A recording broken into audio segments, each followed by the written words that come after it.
All right, I think we're finally live. This has been, I would say, a headache. That's what I would say. Everything in the last month while I was gone wanted to update, and lots of things broken.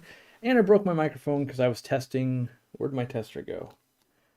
Yes, testing USB cables that will come out someday in the future.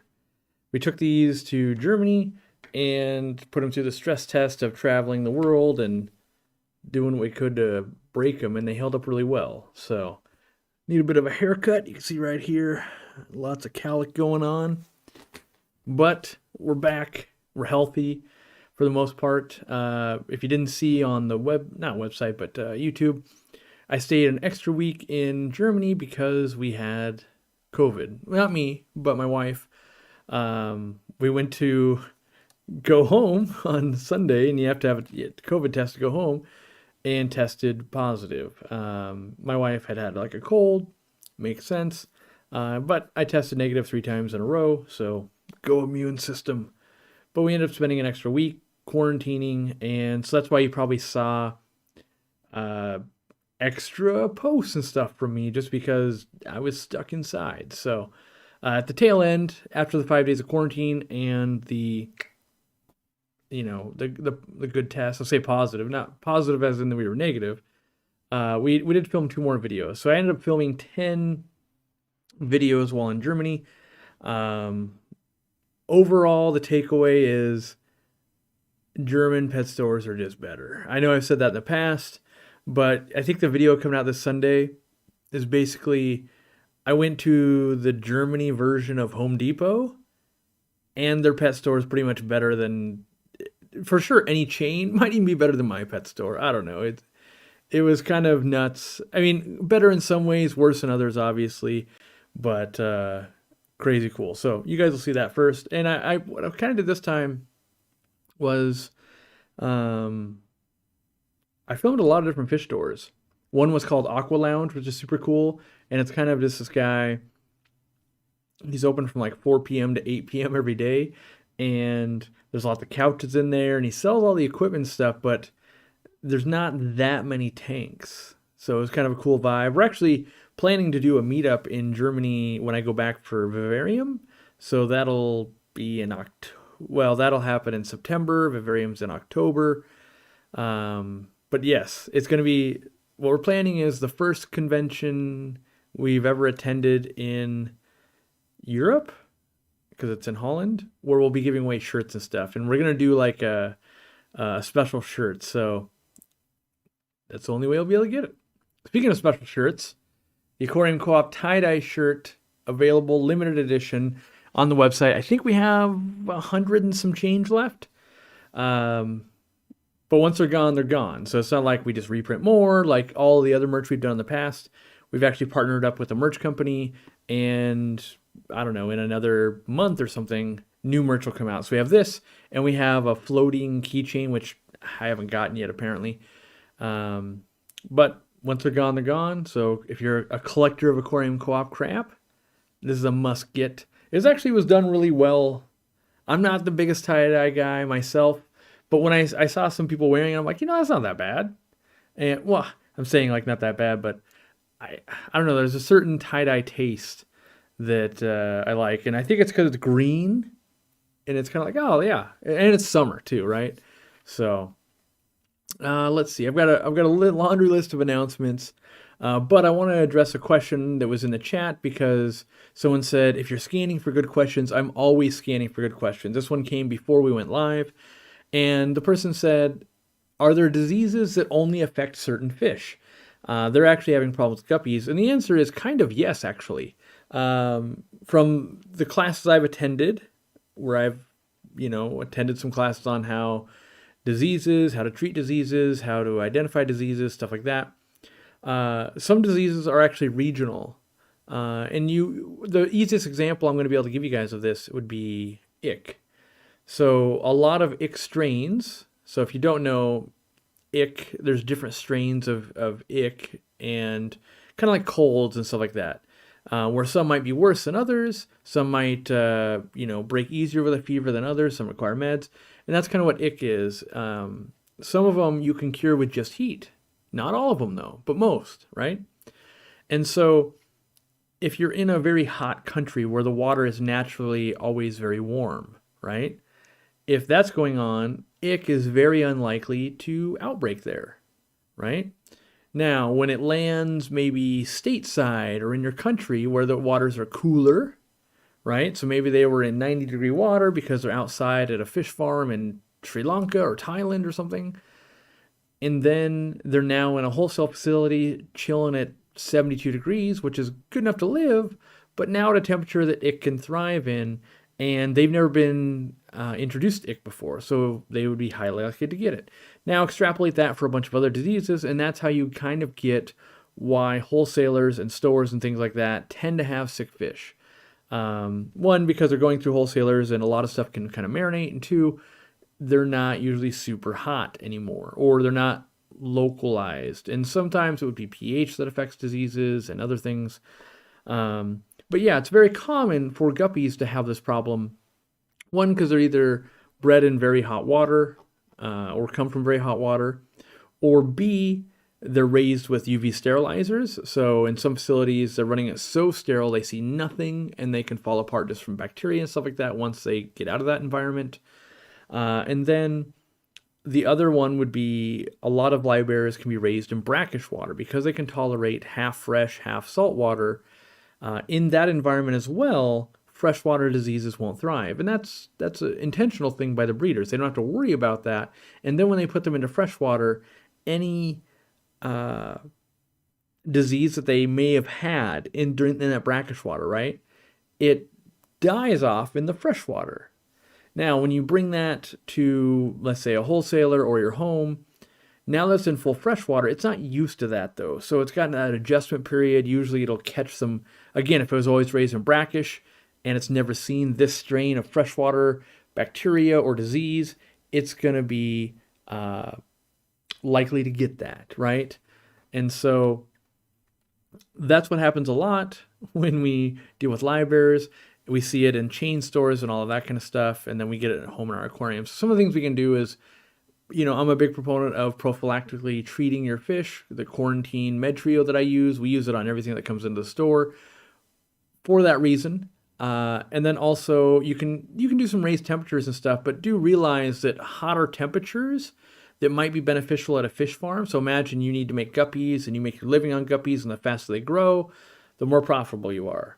Well, if you leave guppies at 85 degrees nonstop, their lifespan's going to be like a year to a year and a half.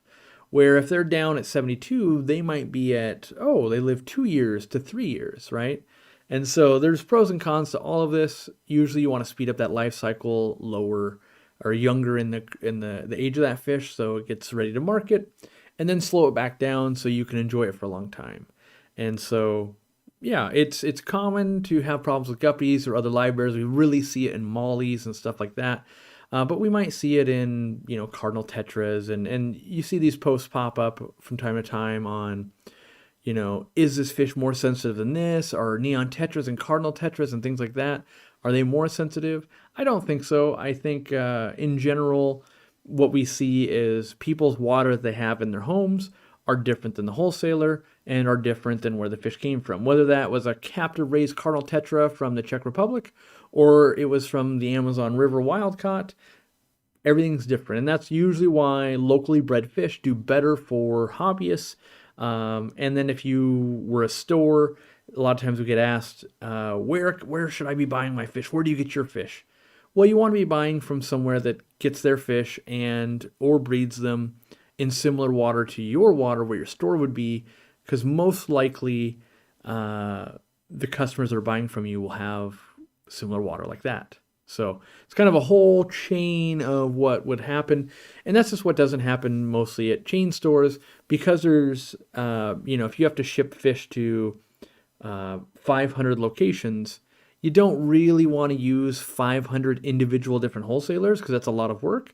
And instead, you might partner up with one big wholesaler in the United States and go, hey, ship fish to our 500 stores. And that's where you're going to get some that are thriving. Our fish are always great because the water parameters line up and they have a great staff. And then you also get ones that aren't doing very well at all because the water parameters don't line up and maybe they don't have someone as trained to deal with it. So yeah, it makes our jobs as hobbyists harder. And that's where you can get that standout mom and pop store that's doing a really good job. They're sourcing their fish from places they're likely to have success with and you're likely to have success with. And all of those things are what we, utilize on a daily basis without really knowing that's what goes into all that. So thank you for the gifted memberships. Yeah. How many co-op heaters are needed for a 75-gallon tank? In my opinion, one. And we go back and forth on this. I've seen the reviews. I've helped people on the forum. When you're dealing with heaters, there's a lot of variables. So for instance, I've got my little fireplace going. I'm up here right now. It's 74 degrees in this room, right? And if I needed to heat the water to 78 degrees and I had a 75-gallon aquarium, hey, I've got one here still. And I have this 100-watt heater, likely it will do it if I have a nice tight-fitting lid on the top. Now, if it was 55 degrees in here, likely this wouldn't be enough. So then I might need to use 200 watts of energy, right? But don't forget that the light on the aquarium, maybe the power head in the aquarium, and the heater are all producing heat and going to help heat that up. Your goal is to trap it in there and not lose it from being way too cold outside.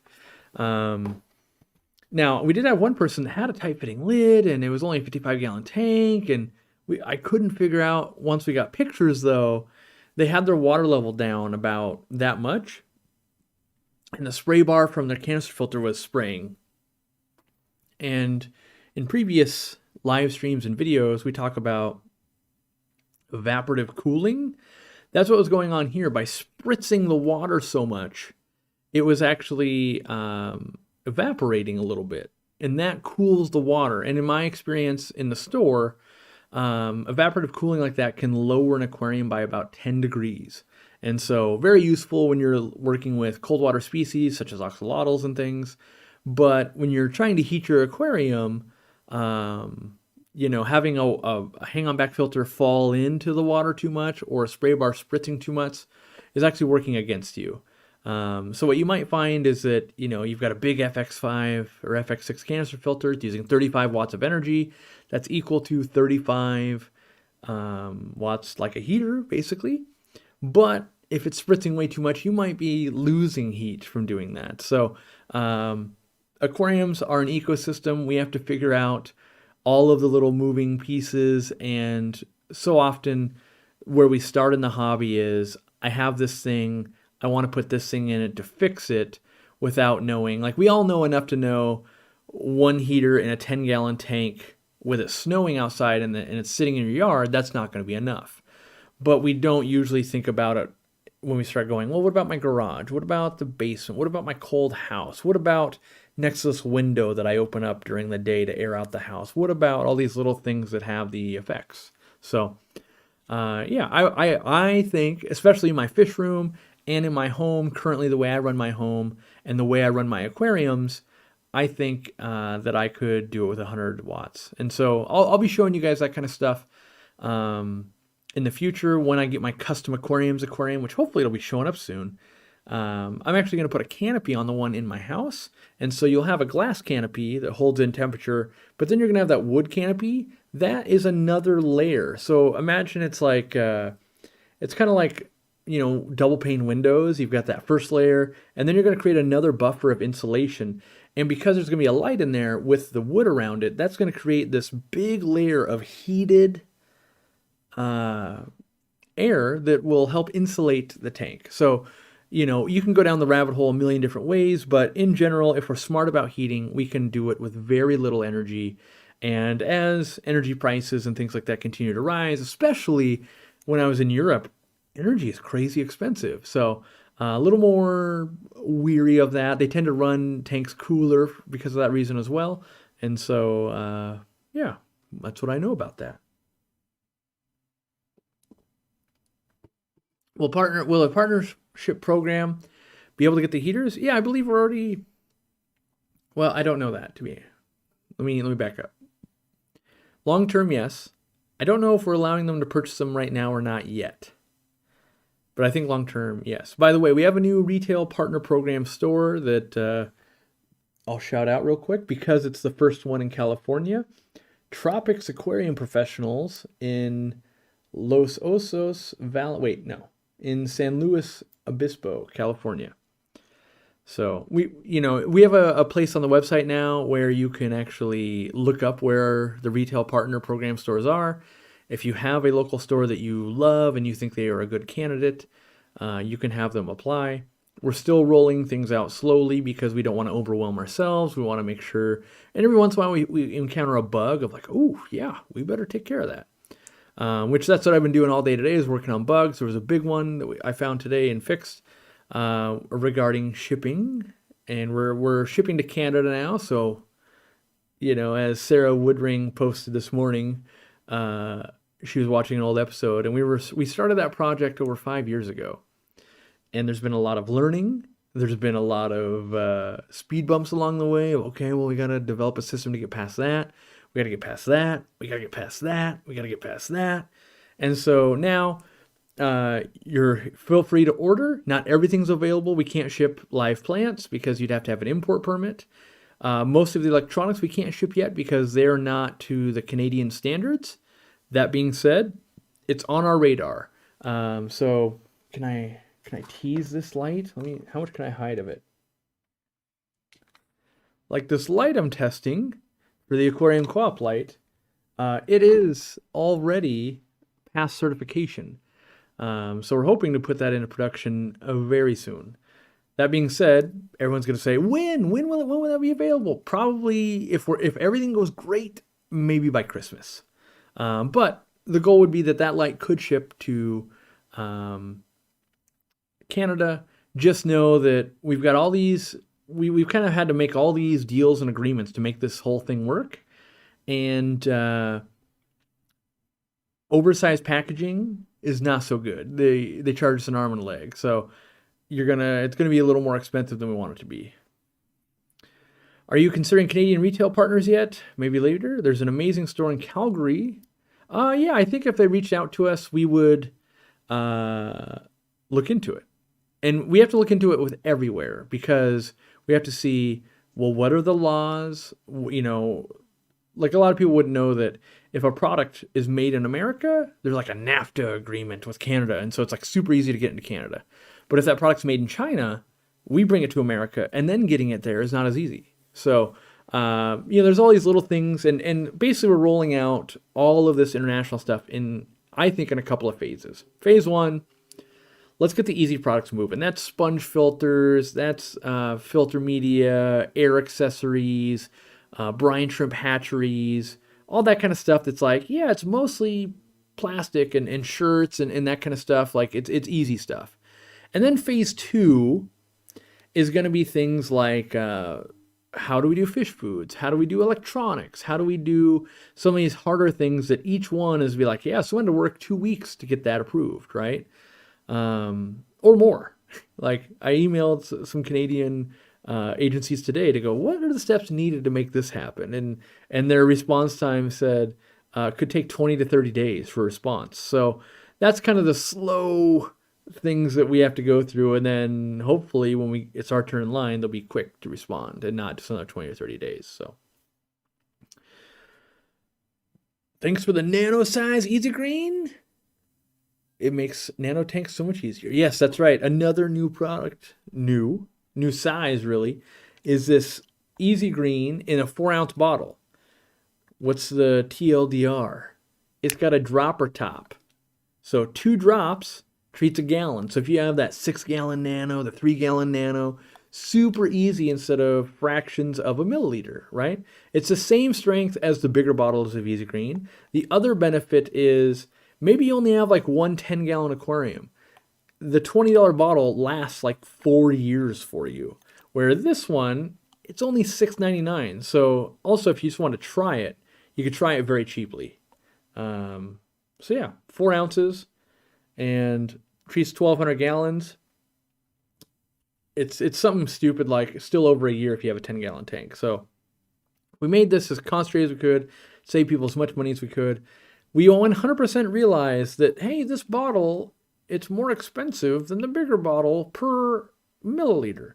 Yeah, we know. But the dropper top, and we haven't scaled it yet. I don't know if the price is ever going to go down because prices only seem to be going up. But, if we start selling 4 billion of these things, we might be able to buy the bottles and that kind of stuff in bigger quantities. And maybe we can offset inflation on products like these. But for now, it's a good way for new hobbyists to get in, smaller tank people, and it serves a need of, hey, I just got a small tank, I wanted to make it easier. It does all of those things. So we're excited. We've been working on this kind of stuff. You might notice some other stuff on the website, like smaller dechlorinators and other things. We realize that we want to not only cater to people with a fish room like me, where I've got 70 tanks, but also cater to people that have one tank, or I've got a 3-gallon and a 9-gallon, right? So much smaller things, so that we can help everybody without having to go, I bought $20 fertilizer, it's a 10-year supply.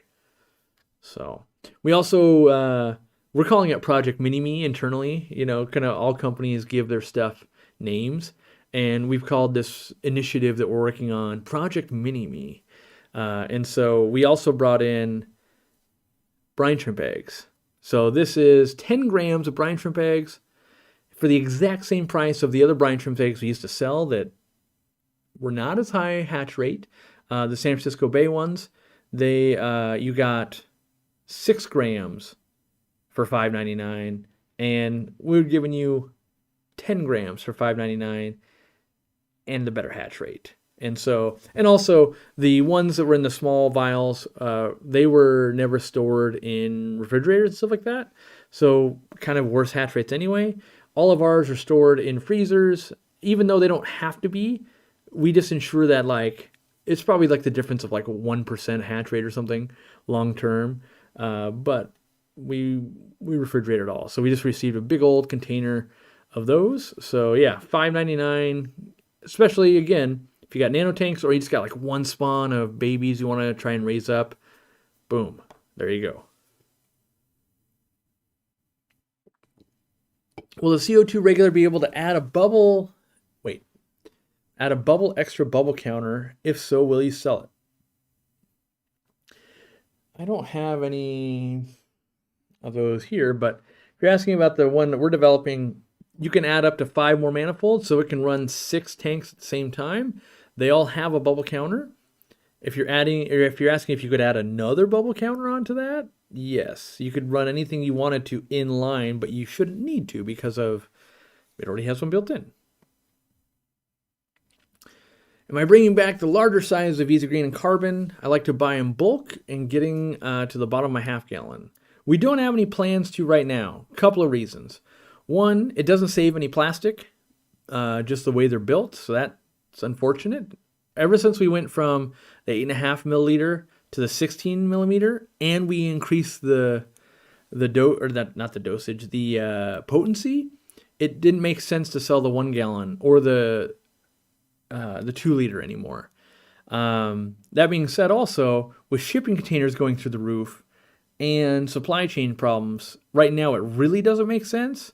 That being said, if the world got back to normal in a year or two, we might be able to bring something like that back. But don't hold your breath, because there's no savings in the the bigger size. Does that make sense? So it's kind of like one of those things if you tell let's say you told your buddy hey, I'll help you move for pizza and some soda, right? And you're kind of yeah, that's just as a one-time thing, that's fine. And then if they're how about you help me move every day and we make a business of it and I'll buy you pizza and soda, and you're well, more is not better here. That I was kind of just doing it as a favor. And that's kind of the Easy Green thing of we made it so potent and as efficient as we could that there's no room left on the bone, so to speak. So there's, if we send a 55-gallon barrel, it probably would cost more than shipping the small ones, for instance. We've been in that internal struggle lately, and I keep aligning our North Star back to what's best for the customer, because there are products that we could definitely inflate the price. People will still pay it. and we'll be able to wholesale it. But the reality is, like these guys, for instance, we want to keep the price down. This is a 100% open book right now. We got to price this thing. And the old one at 6 grams was $5.99. We have a better hatch rate and all of that. We could have sold this at $9.99 and it still would have sold. And that would have left us room to sell it to wholesalers at $5. And they get to, or not wholesalers, mom and pop stores, right? And they buy it for $5 and they sell it in their store for 10. But the reality is, I think it's best for the customer to go, you know what, it's $5.99 because that's the price that makes sense. They get more for their money, and we just have to tell the stores, like, I'm sorry, like, there's not enough room left for this product. There's a lot of products that make sense, and there's going to be some that don't. And so that's, I think, one of them, but it helps the average hobbyist. And that's goal number one. Goal number one, help the average hobbyist. Goal number two, if it makes sense for helping stores, we'll do that as well. Not every product lines up on both. Was able to meet Dean at the local Aquarium Society. That's right. He was at MASI, Missouri Aquarium Society, last night. I didn't even know he was going. He just sent me a picture where he was standing next to Gary Lang in his fish room. I was like, oh, dang. Did I visit a chain store that sells fish in Germany? I did. Lots of them. Yep. You'll get to see probably 4 different, well, not chain stores, probably 3 different. But yeah, even, so I went to the store, the last couple videos, last couple of videos I shot. One of them was where the Shrimp King and Oliver Knott worked in the 90s. So that was kind of a cool store, and there was some people there that still remembered him. And we'll see. That video, fortunately there's music playing, so it probably won't make any money for us. It'll make it for whoever made that music. But that kind of always sucks when you're like, oh, I'm here doing the work, we paid the money, we drove 5 hours to get here, and like, oh, dang it, the music's going to screw us on this. Oh, well. We make the video anyway, but it's nice when you're like, hey, we make that $500 to pay back the insane gas bill in Europe. All right. What else do I have on my list? I think I got 3 more. Oh, no, I got one more. So you guys, some have been asking, guys and gals, we have a way to sell and trade fish. It's on our forum. Now, you have to have an account there. You have to have made at least 50 posts before you can see that forum. So you have to go there, be an active, participating person, not just like LOL, K, next, bump. You have to contribute to the community. After you've done that 50 times, you'll have access to that forum where you could buy and trade from other hobbyists. This is not meant for someone to come up and set a shop up. So if you already have a website and all of that, this is not for you. If this is, hey, I'm Dean and I breed some fish, even though you sell locally to your stores, but you don't have a website, Dean could sell fish there if you wanted to and trade them and all of that. We are not liable for any of this. Everything goes between 2 parties, like you just met them. If someone rips you off, don't even tell us. There is a feedback system there. So you can, if someone doesn't have any feedback, don't buy from them, right? And, but the whole goal is that if you've been a meaningful member of that community, it's likely that you wouldn't want to rip people off. They wouldn't want to rip you off. There's always going to be accidents and got lost in the mail and that kind of stuff.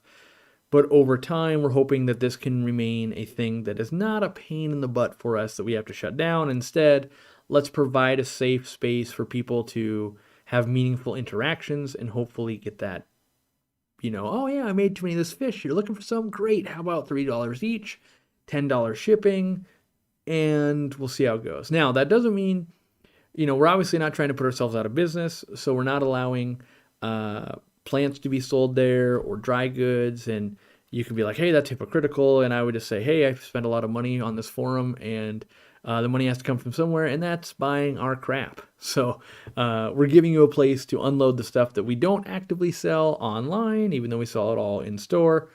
And who knows? This is how things get started. Maybe someday we go, hey, we're doing it all. And maybe someday we're doing none of it. But I thought I'd make a little test. And so far it seems to be going all right. Thank you to Colin and Sarah Woodring for membership gifts. I'm sure those people appreciate it. They just won those. By the way, if you do want to help us, this summer is slow, brutal slow. The whole industry is feeling it. So if you're in the mood to buy some stuff, we would love it if you bought it from us. I also encourage you to go support your local fish stores. Because I usually know if we're feeling it, they're feeling it at the local store too. I remember being just a local fish store back in the day. Summers could be brutal, especially when it was hot and nice out and people are enjoying nature and not wandering into your pet store. At the same time, like it's harder to ship fish and things in because it's hot. Like it's a miserable time. So, but if you're in the market for it, support your local fish store or us or someone else. Aquarium hobby, support the aquarium hobby. That's the ticket. Let's see. What about plants I don't carry? No, it's a slippery slope. Nope. On that forum, nope. Because here's what happens. You're gonna go, well, it won't be that bad. And then someone's going to get that plant, and then they're going to ask Candy how to keep it alive. Then it's going to get forwarded to me, and then it's going to be all of these things. It's already happening with fish. We're shutting people down. So, as I tell everybody, take it one step at a time. We're allowing fish sales and trades between people that aren't a corporation or aren't a company. If that goes great, maybe someday we'll allow to put us out of business by doing plants. Maybe so. But the problem is we don't want to have an ever-changing list of plants that have to change because like, oh, we're bringing these in. We're not bringing these in right now, this and that. So, yeah. Alexander Eagleheart going bonanza on the gifted subs. 60 so far. A madman. He's making sure I will know his name when I meet him someday. If he shows up to an event, because I don't really go to people's houses. How do you balance doing less water changes and preventing old tank syndrome? Test kits. That's really what it comes down to. How much food goes in versus how much waste leaves via plants and water changes. I would say for the most part, common internet wisdom is change water once a week. And where we probably need to be as a hobby is change water like once every 3 to 6 months. The second place I went to the weekend before we left, because I had that extra week, was one of the best German shrimp breeders who has made, like, I think in 2018 or something like that, he won the Aquatic Experience Shrimp Contest, the International Shrimp Contest, and he's developed strains, and he's well known, right? And he does a water change on his shrimp tanks like once every 6 months, like a couple of times a year maybe. And I think we live in this world of doing a water change can't do harm, but it actually can do harm. It's kind of like saying you could never work out too much. And the reality is, like, that's a pretty safe statement, just like you can never change water too much. But if someone takes that to the extreme, it actually could. Like, oh, you're developing injuries. You have tennis elbow because you work out 4 hours every day. Like, slow it down. And so a test kit, basically something to monitor what you're doing.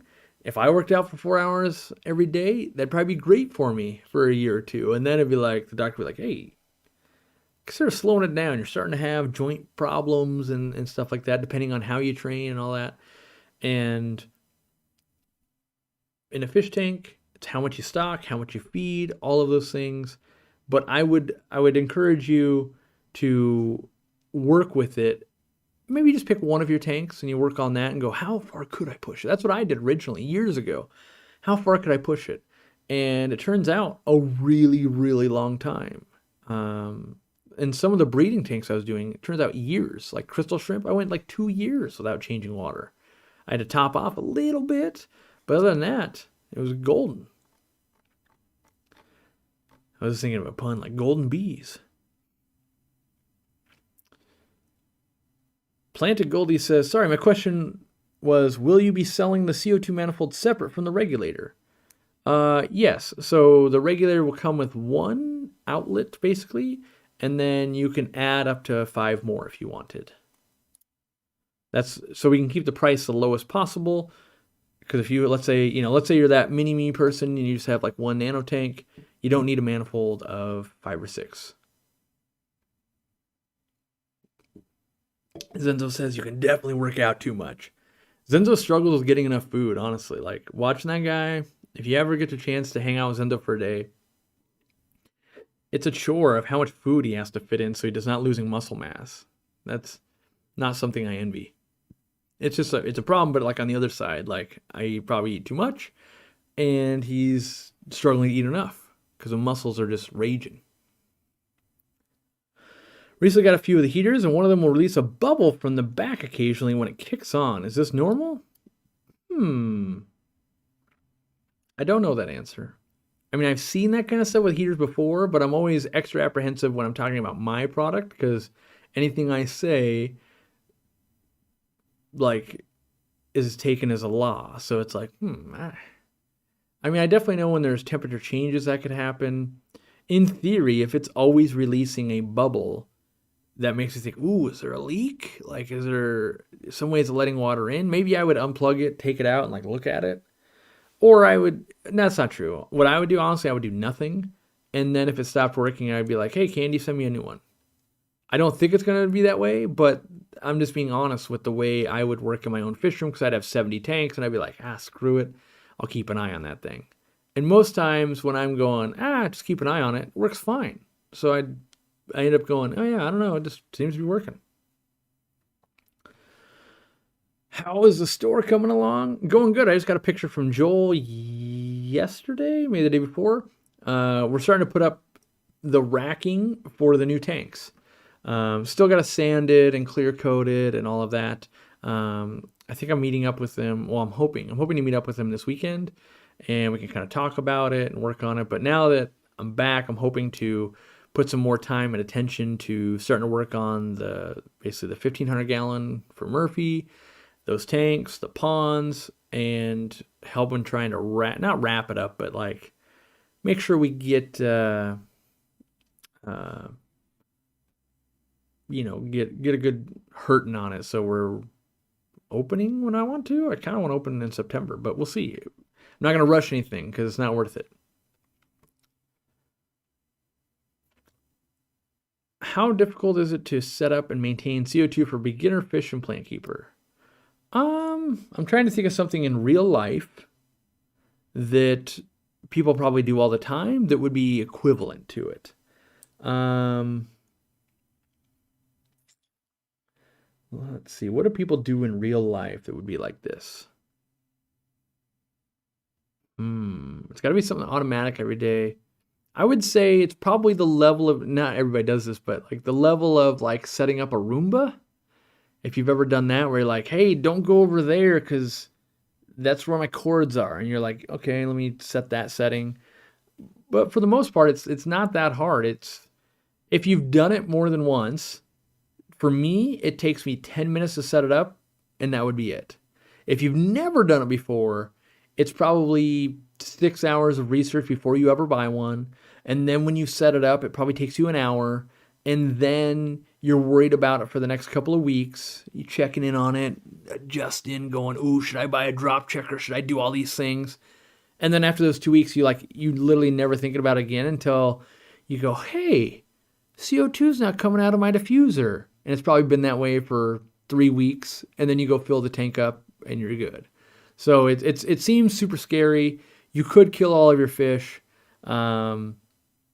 but the odds of that, if you're practicing any amount of care, and we've been working on this like giant, not giant, but like a full one pager on the pitfalls and what to avoid. You know, that's one of the benefits. Even if us and another company make the same exact product, you have the benefits of the Aquarium Co-op team. So you've got myself, you've got Candy, you've got Irene, you've got Randy, you've got Robert, you've got a bunch of other people. You got Zenzo. We've got basically 30 people that are aquarists that we go, hey, does this make sense? You got any other tips? What else could we think of that the customer would run into? We put all that experience into how can we streamline installing a product, especially something as complicated as CO2. And when we go to launch something like that, you'll start seeing like, hey, we've got more blog articles about it. Hey, we've got more product information about it. Hey, we've got more videos about it. All of these things so that the average person, if you can watch a YouTube video and fix something around your house, you can definitely play with CO2. Where you're like, hold on, let me watch. Okay, hold on. Yep, okay, pull that little thing. Okay, what's the next step? If you can do that, you'll be fine with CO2.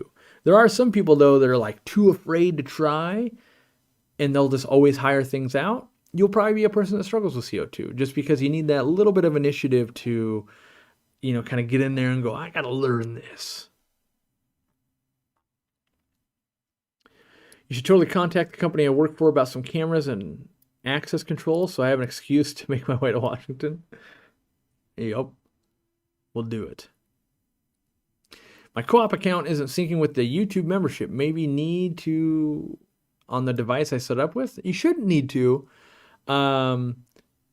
If you're really running into problems, send us an email. We'll start troubleshooting. We're going to ask for some screenshots or maybe a screen recording every once in a while. So like, let's say with membership stuff, for every 10 inquiries we get, we'll find that 1 out of 10 is an actual bug of like, oh, crazy. This device with this browser is broken.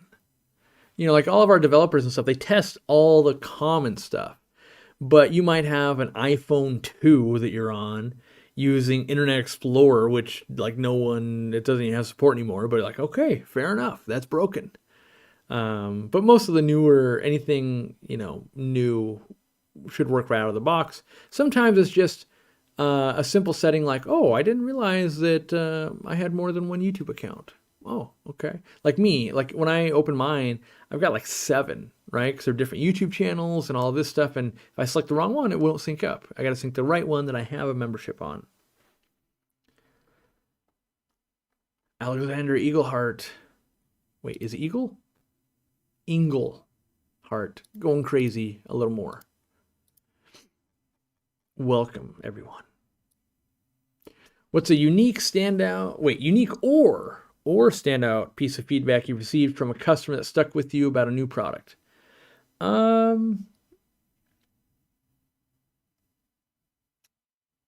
think the one that is ingrained in my brain because it hits so close to home for me was when we launched our air pump and it used micro USB. And people were like, why'd you launch that when it should have been Type-C? And I am totally that guy as a consumer. I ask, like, why isn't my iPhone Type-C? Why isn't this microphone on my desk right here Type-C? It's micro USB. By the way, this green cord, which won't be going to production, was one of the prototypes of our cords. So what happened was, when that feedback came, I was like, this person's right. They're not wrong. They're right. We're wrong. And I spent so much time working on the air pump and the flow and the options that I didn't even think of like, yeah, it's micro USB. To me, it's fine. I'm like, whatever. Yeah, fine. I don't care. But the reality is I should be making everything easier by trying to get all of our products onto Type-C because that will just be better for everybody. The other thing that was, like, I probably have, this is no joke, no less than 50 cables in this room. Like, I have them everywhere. Here's a Type-C to Type-C. Like, I've got a billion of them because every piece of, like, here's a specialized one for a microphone. like here's another Type C to lightning connector. Everything electronic typically comes with a different type of cord.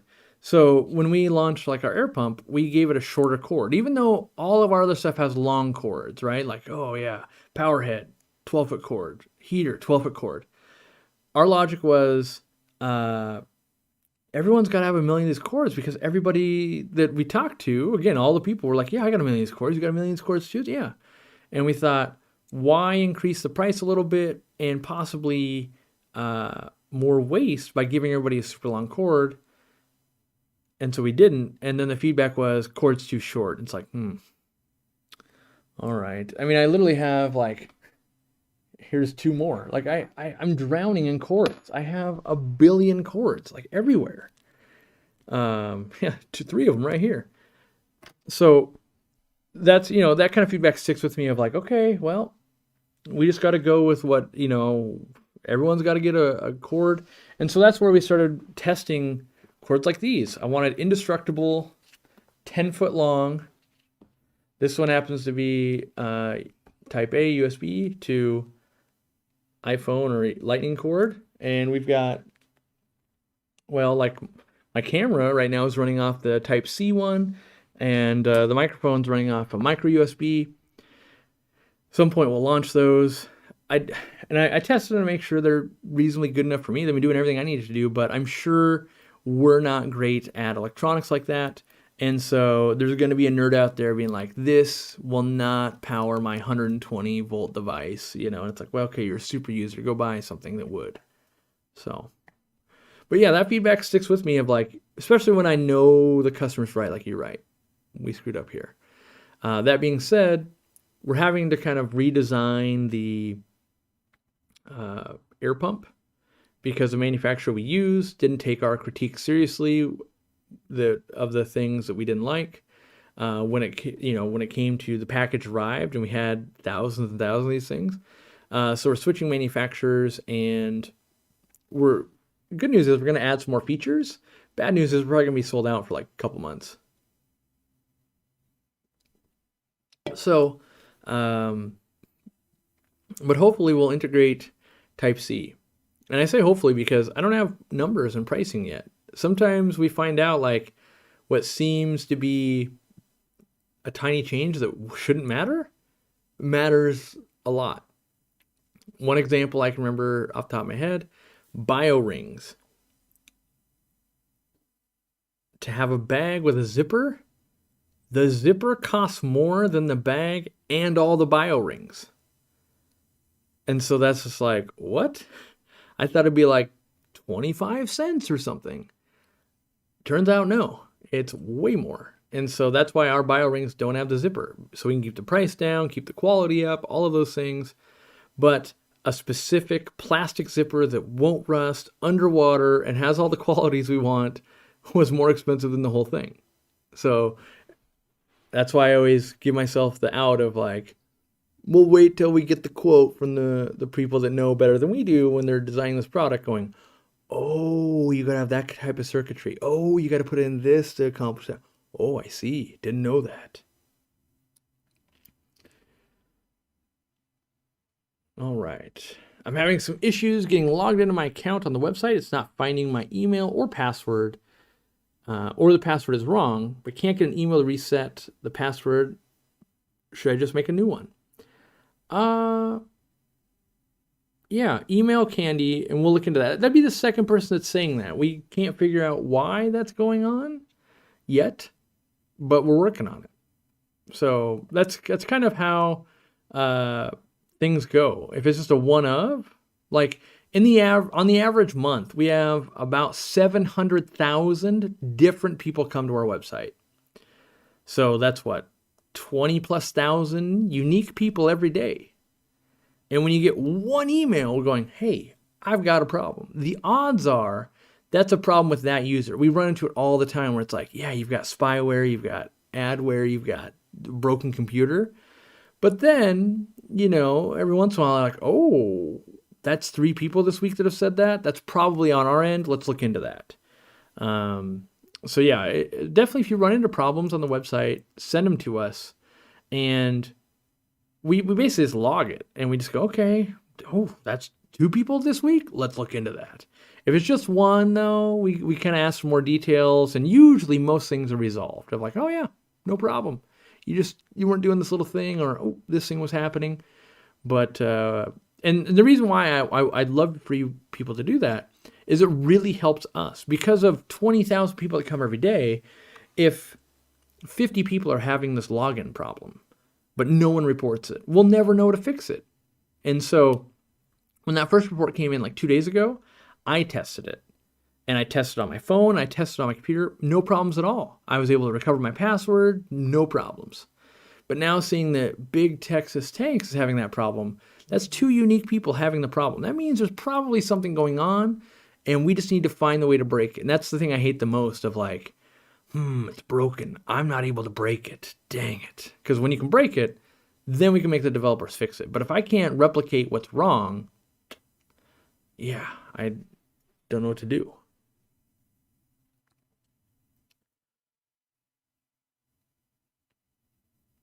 Let's see here.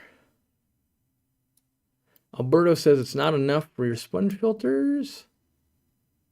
I like your USB air pumps, however, you need to make stronger pumps. I don't agree. Like heaters and things like that, air and water dynamics, there's like an algorithm to it. So for instance, the size of the air stone pores, the amount of depth. So like a USB air pump, the one before the one we made, it could run an air stone to my perfect satisfaction in a 40-inch deep tank on the 800 gallon.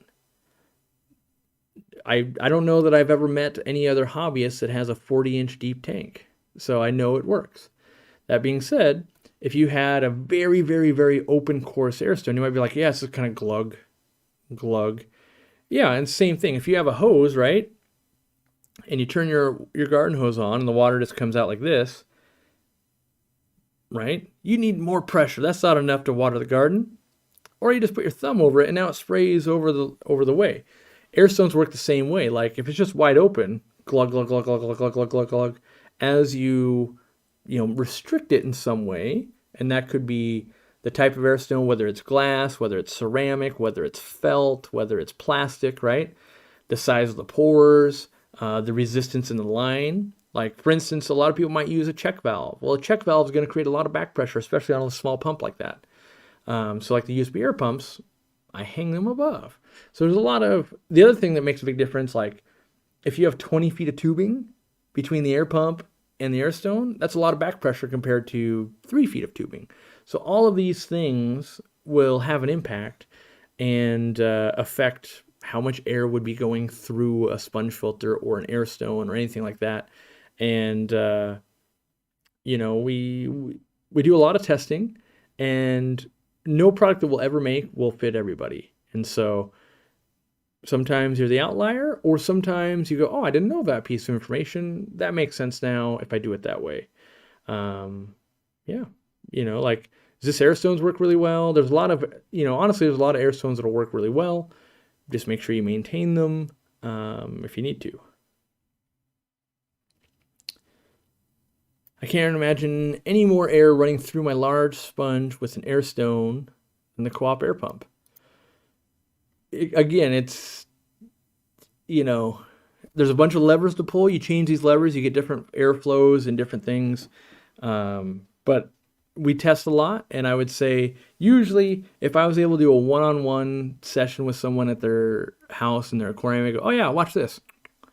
Change it. Like, look, it runs great. Oh, okay. Well, I was doing it this way. Like, yeah, I know. Yeah, cool. It works though.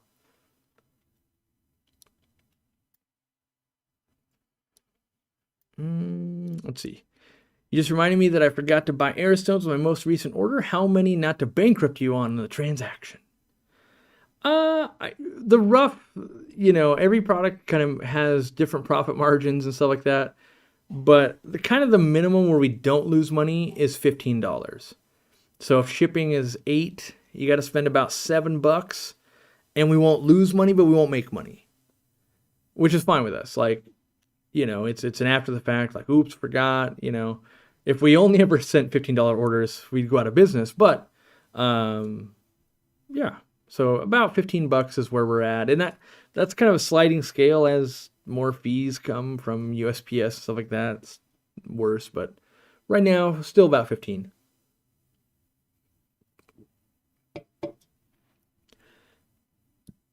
What are my guidelines for adjusting the Zis air stones? I feel that I'm being pretty random with it. I try to go pretty loose with them. Yeah, for like if you crank down as this air stone, the bubbles are gonna be very fine, but you're creating back pressure on the pump, any pump. And long term, that usually will wear them a little faster. The difference would be, in my opinion, like when you get a car and there's like highway miles versus city miles.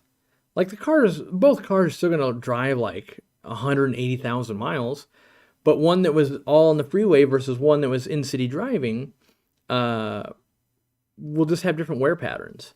And so if you crank it down, I find that you have to clean them more often, and it's a little bit harder on the pump. You keep them fairly loose, I find that I pretty much never have to touch them, and no detriment to the pump or back pressure. But the bubbles are a little more coarse. Not a ton, but a little more. Some people really like that fine bubble, though. What about setting a minimum to $15? Well, David, if you were to do that, which we have, you would set the internet on fire and people would claim you're the worst retailer in the hobby and they will never buy from you again. Yes, lots of people said that, and honestly, we had that for the last couple of years. We only changed it so that we could make our product show up below our YouTube videos. But yes, we do have that capability. We have done it in the past. And yeah, it's amazing. Like, one of my favorite things to do, by the way, is watch people rage against us with something like that. Like, what about setting, I would never force me to spend $15. How dare you? I never. And then, like, their name is just, like, your name is David Steele, right? And I let's be clear, I know you're not ranting here, but let's say you were. And you're going, Corey, you're so stupid. How could you do that? And then I just look at your account, and you're like, oh, you've ordered from us 73 times. The lowest you've ever spent was $46. This doesn't even affect you. You're just complaining to complain. And we had the same thing happen when we stopped accepting cash back in like 2016. People lost their minds. Not people at our store, by the way. People on the internet that were in other states that didn't even come to our store. And then meanwhile, like, COVID ended up getting rid of cash anyway, and so didn't matter. But we test a lot of things, and I just do find it funny when people will freak out about something, and then I can look at their account and be like, oh yeah, because you say one thing and you do the exact opposite. The bigger one, honestly, is the people that will buy 4 or 5 times a week, and they'll just be like, yeah, I just need one of these, and then tomorrow, yeah, I want one of these too, and then the next day, yeah, I'll take a shirt. And I just watch them like, you're spending so much in shipping, and this is so bad for the environment. But we reached out to them before, and because we try to always like actually talk to customers and get a feel of like, well, what's going on? And what we found was most of the time people are watching different videos, and you're like, oh, that makes sense. Let's say you just find Aquarium Co-op, you watch 3 of our videos, you order something. 2 days later, you're watching more videos. Oh, I saw the Easy Green information. I bought that. 4 days later, you buy a heater. And that makes sense, right? Like, okay, I could see how you didn't know that product existed before. Now that you're educated on it, you want to buy it. But yeah, I mean, talking with people, looking at data, all of those things help us arrive at the decisions we do. And almost no decision we make will work out well for everybody. So we just have to go with what we think will be the masses. KBO Aussie 59 with 5 gifted subs. Welcome to the 5 people that just got in. I'm a taco now. That's the thing I miss the most in Germany. There was basically uh, Mexican food did not exist, and I've been eating a lot. Well, not a lot, but well, I had some burritos yesterday. So we treat. I'm reading and talking. Treating Popeye. I'll get to that. Because of the extra week in Germany, so I mowed like the Wednesday before I went to Germany, and I was gonna be there for 2 weeks. So that was like 2.5 weeks. And then, because of the COVID positive test, it was another week. So 3.5 weeks. Came back, and the lawn was over 2 feet. It took me 5 hours yesterday to mow it, and it's still not even a good job. So probably like Monday or Tuesday, I need to mow again. Then the yard will look respectable again. Because right now there's tufts of, when your lawn gets so long that the mower just like kind of mangles it and doesn't cut it that well. That's what was going on for me, and it was still a little bit wet. It started raining on me yesterday, and so yeah, don't get stuck in another country for an extra week because mowing your lawn sucks after that. All right, I said I would, so I'll talk about. Wait, where'd that go? Treating Popeye. Marison doesn't seem to be helping after one course. How long should I wait to switch to Kenaplex, or should I keep going with Marison? Uh, First, make sure your water is in line. Make sure pH and temperature and nitrates and nitrates and ammonia, all of that. Uh, Marison usually works. I don't have a lot of luck with Kenaplex. Some people do. I've tested it a lot. I don't. That being said, usually when I watch someone not have success with an antibiotic, it's because the conditions in the aquarium aren't set up great to foster recovery. So imagine you're super duper sick. If you still go to work every day, it takes you weeks and weeks and weeks to get better because you're exerting yourself. But if you're sick and you just rest up for 4 days straight, you can usually like get through that. And so if the water or something like that isn't right, that's more like going to work every day and trying to work through that sickness. And it's going to take a really long time. So it could also be a fish is bullying it. It could be low quality fish food where like maybe it's expired or something. There's a lot of little factors that can go on in an ecosystem that would contribute to that. But I would look there because it's like, if you've done the meds correctly, it should work in my experience. Oh, by the way, the wish list thing, another good tidbit, is gone. We got rid of it June 1st. It was a myriad of problems for us where stuff was constantly breaking. They weren't updating it. It was going to go obsolete. It was going to be lots of money to redesign our whole system. And so we got rid of it because less than 1% had ever interacted with it. So because we can see everything and yeah. So when any feature in Aquarium Co-op, like 5% is kind of the golden rule for us. If this product had a 5% defect rate, we would stop selling it. If less than 5% of people are using something, we probably and it's going to cost us money or a problem, we'll probably stop doing it. So we need people to adopt things because if 95% of people want something, we'll do it.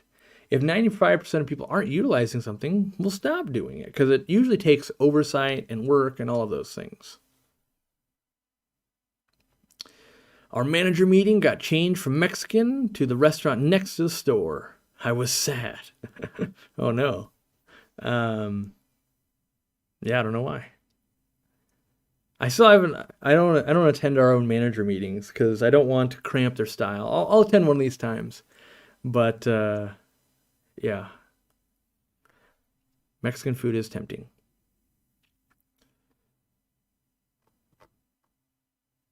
I tried to stop accepting checks at the fish club as a treasurer. The amount of anger was epic. Yeah, well, human nature is everybody will be crazy angry if it affects them. Like, I still hate Ivers to this day because they got rid of my salmon chowder. I loved the white salmon chowder. I was like a buy it once a week type of dude. Ate it for years. So good. I literally have considered I wonder if I bought a franchise of Ivers, if they would allow me the recipe, or like if I could just have it at that, because I love it. And I'm obviously super angry that they have the red salmon chowder, which sucks because it's got corn in it and it's nothing, it's not even creamy, it's nothing like the original. Am I angry about it? Yes. Am I the consumer? Yes. That being said, most people could care less. I don't even know they had the white salmon chowder, right? And so if you're in the 21st century and you don't use checks anymore, really, you don't care if the treasurer says don't pay with a check. You more care, like, what do you mean you don't take credit cards? I didn't bring enough cash, right? So, it's human nature. When you're affected, you're disproportionately angry. That's how humans work. And you kind of just have to temper that expectation of like, yep, we know that, the 7 customers we had that paid with cash, and that's the thing, we always do data back decisions. So when you look at it and you're like, all right, so we did how many transactions? Okay, we did 2,000 transactions in the retail store. Okay, and 26 paid with cash. Huh. And we have to spend how much time counting the till every day and going to get change and other crap? Oh, how many of those transactions were people getting change from us to go use the vending machine? Oh, this is a terrible thing for us. Right? And then of those 26, how many are people wanting to break 100s right when we open? Oh, great. Where if the data was like, oh, half of our transactions use cash, we would never get rid of it. But, I think a lot of people assume businesses, and maybe other businesses do, just like, willy-nilly, we're not going to do anything. Or we're just going to do this decision. Where we always look at data. What does the data say? Oh, yeah, data? We're wasting time and energy.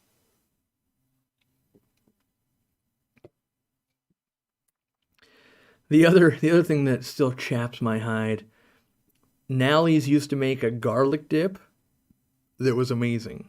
And of course, they got rid of it. The running joke at my house is, if I love something, they'll discontinue it. Like, I don't know if like there's someone out there just watching me, trolling me, but man, the odds at which I fall in love with something and then it gets discontinued are like 126%. It's uncanny. Why did Subway get rid of ranch? I know. So we have a Subway across from our warehouse. And I was having lunch, I think, with Randy or someone. It wasn't ranch, but it was like it was like a sweet honey mustard or some sauce. I got a tuna fish sandwich. I wanted some sauce on there because it was really good. I come back the next week. We don't have that. And I was like, I literally bought it last week. No, you didn't.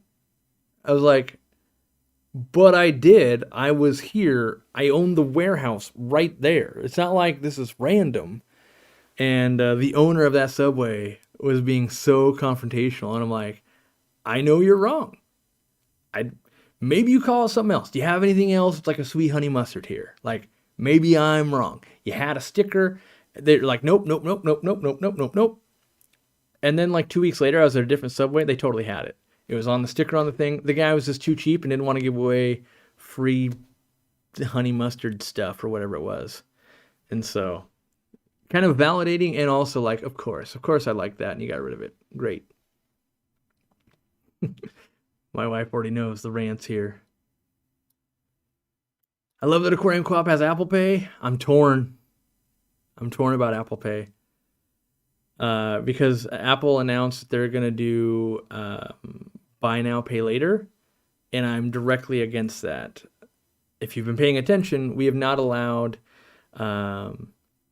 any buy now, pay it later on our website because I don't believe our hobby is a situation where you should go into debt to get some Easy Green or some live plans or something like that. And Apple Pay is going to build that in, which now allows that. So I feel like I am a proponent of like, Apple Pay is decent, it's fine. But being forced down that hole, because I'm reading articles about it now, like buy it now, pay later came out in the e-commerce world. I realize we've had layaway for like the last 50 years. But in the e-commerce world, kind of came out 3 years ago. And I was like, this is a terrible system that will just like it can be useful. So there like everything is usually rooted in there's a case where this is very useful and helps people. And then there's like the majority where data goes and it's like, oh, this is a way for people who have maxed out credit cards to get small amounts of credit to basically do that again without a credit card. And now that we're like after the pandemic, all the articles are basically like, turns out everybody's in mega debt because they were buying stuff they didn't have the money for and now have 6-month payments on all of this stuff. And that combined with credit cards, combined with inflation, combined with, all this stuff has led to a bad situation. It's like, oh, you don't say. And so I don't want to, I don't want our company to be helping that. I don't want it to be like, well, I can't eat today because I owe Aquariumcoop $162 for live aquarium plants. Like, that doesn't sound great. So, this is my first live stream. Welcome, Sandy Kazaku. Wait, Kazuka? Kazuko. There you go. Go Samsung Pay. Yeah, the problem is that's the rabbit hole. And then pretty soon it's like, go with this and this and this and this. In America, Apple is dominating hard. Of mobile devices, it's like 68%. Like, that's a lot. A lot. Because then you have every other phone. And so, like, Samsung, you're like, oh, it's 11%. Like, that's nothing in comparison. And each thing you add to a website slows it down. So I could slow down the website a little bit for 100% of people for 11% of users. Same thing. Wishlist slowed down the website actually a decent amount. It's like 10% slower. 10% slower because of the wishlist feature that less than 1% of people utilized. So we have to make these judgments of like, is it worth it? Isn't it worth it? Venmo, we take Venmo. Venmo is owned by PayPal. And you can pay if you have a Venmo through your phone. It seems to be a pain in the butt because some people are having problems with it. I looked into it and I'm like, yeah, this is just hard to do. I do find it interesting that different generations latch on to different things. Like the youngest generation's like, oh, it's all Venmo. And they won't do a PayPal account. I'm like, but you realize PayPal owns Venmo, right? It's the same. Like, yeah. I respect that. I could have done major damage to myself financially on your website if I was able to pay later. Yeah, there is some moral responsibility, I feel like, in business and, trying to damage the environment the least amount possible because everything we do will damage the environment. If I make this product in a roundabout way, it'll damage the environment, right?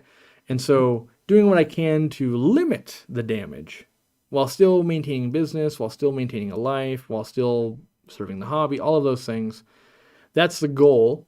And so we'll use green packaging as much as we can. Simple things like pallet wrapping. We use biodegradable stuff. Costs us probably 20% more, but that's an accepted thing. We try to use paper tape instead of plastic tape. Every once in a while we have to use some plastic tape on a specific, like, fragile thing. So there are times we can't avoid it, but for the most part, we avoid anything reasonable.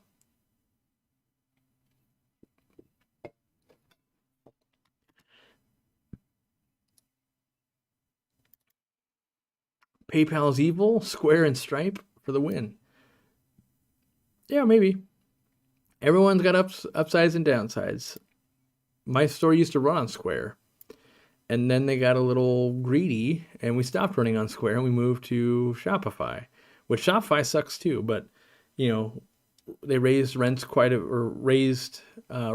bit.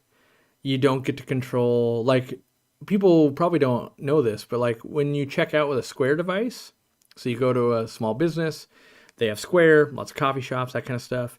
When you put your email in, the store doesn't get access to that email unless they pay. So you can imagine you come into the retail store and you buy something from us and then you want us to look it up later we can't by your email. Like, oh, we actually have to pay to get access to that. And so it was their foray into getting into marketing and stuff like that, but it shot them in the foot because it's like, well, we shouldn't have to pay for something the customer already wants to give us. To me, it was the same as like API, right? API wants to do this high-tech water testing at the store, but we don't get to control the emails. So like, I'm going to collect an email from the customer and API gets it and we don't. I don't think the customer realizes that's what will be going down. So that's why we didn't support that either. If it sounds too good to be true, it probably is. It's probably true. Especially the Aquarium Co-op crap. As a web developer, I advise Stripe mostly. Most of the world runs on Stripe in America. I realize that is like the biggest oxymoron. Most of the world runs on Stripe in America. Yeah. There's a lot of payment providers that I'm not going to go down that rabbit. That's like a business channel thing, but essentially, yeah.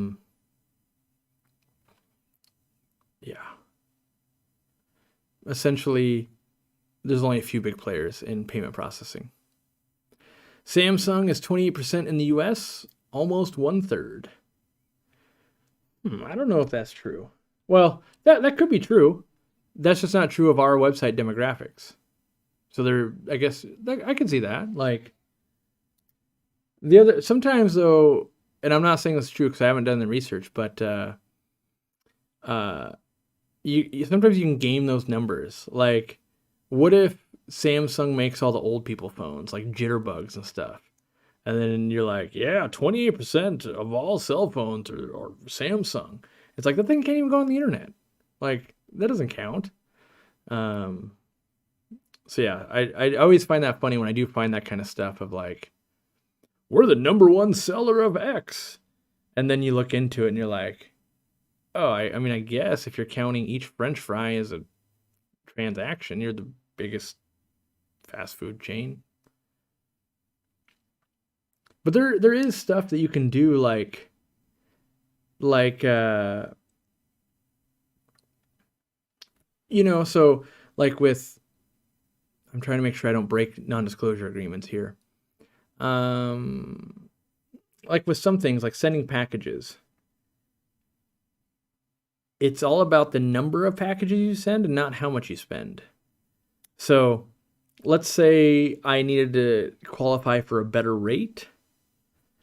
If I send 5 of these in 5 different boxes, I just shipped 5 packages.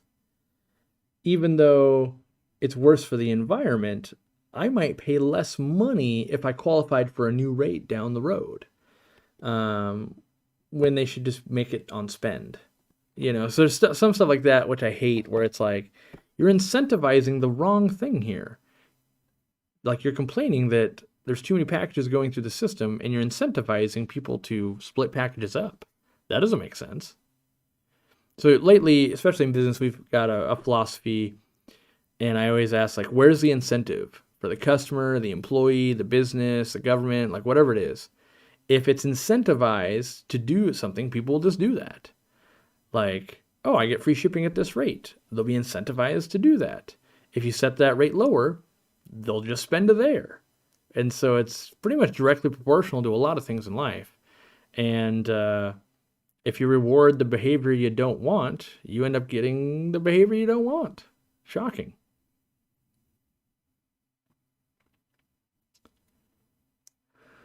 All right. How wild of a time did you have hanging out with Chris? We definitely were the go type. We filmed a lot of videos, did a lot of driving, helped him set up a new Facebook. So when he left Dennerley, he basically lost the Shrimp King. So technically, he's not the Shrimp King anymore.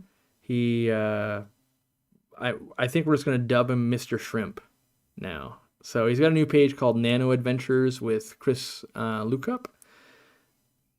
He lost his page that he had, and that's a horrible thing. Like, imagine if I left Aquarium Co-op and I just had to start all over again. It's like, oh, instead of 800,000, it's like, oh, I have 2,000 people. And so just some adjustment and some work, but hopefully, same dude, makes same content. He'll rise back up to the top.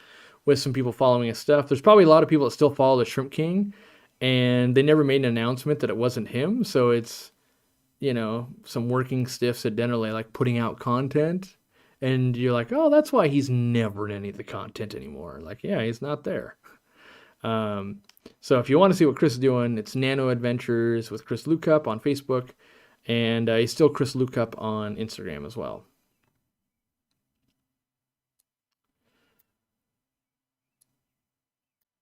I used to do drug and food formulations. If you're interested in expanding your line of chemicals, let me know. All right. Yeah, I don't know where we're at with that per se, but right now it's all about international shipping and getting some stuff from Chris and Ollie, as they've got a food line, which I don't have with me, but looking to import that. Next on the docket is hopefully Australia and New Zealand, and then we'll pick a few more countries and a few more countries and a few more countries. And so we're taking it as fast as we can while trying to diligently research what are the limitations of this country, what problems are going to run into, what about this, what about that, what products can we ship, what can't we ship, what is the shipping rates, we got to update that, we got to notify people, we got to do all these things. And so I will say I think the rates are fairly good for Canada so far, and a lot of the countries we're going to ship to are fairly good. Do know the different thing is if you're international, the shipping is based on weight. So things like intake sponges and catappa leaves and all those super light products, they're very, very, very cheap to ship. Where when you get to like, I don't know, the bigger easy grain, that's a pound. It basically costs like $8 in shipping. So no matter how hard you shake the container, the cream always rises to the top. Yeah, I think that's a fair statement. I think Chris will rise back to the top. I got to hang out with Oliver Knott quite a bit as well, and I learned a bunch of stuff from him I didn't know about. I didn't know that he won like the Amano aquascaping contest and stuff like way back in the day. And so like I knew he did all this inventive aquascaping stuff, but after I got to talk to him and learn that once he had won, he was just asking himself like, well, what's next? And so you could just compete again and win again next year. Like, not that he could win every year, let's say. But let's say you're going, okay, well, I achieved, like, the best. I won the competition. I'm certified the best. And so then he just wanted to do lots of new stuff. And so that's why you see so much of his stuff being inventive. Because if you've already proven you can win at this game, he wants to play the different game. So I found that to be quite refreshing, because I feel like a lot of that resonates with me of like, yeah, everybody does one thing. I want to try doing something else. I want to try to make my own products. I want to try to do things differently. The reality is I should just be a pet store that buys from a wholesaler like everybody else, and that's what I do. But I always want to push and go, well, I wonder if I could do that. I wonder if I could do this. I wonder if I could do that. So yeah, hopefully we'll be able to work with them some more down the road. That's the hope.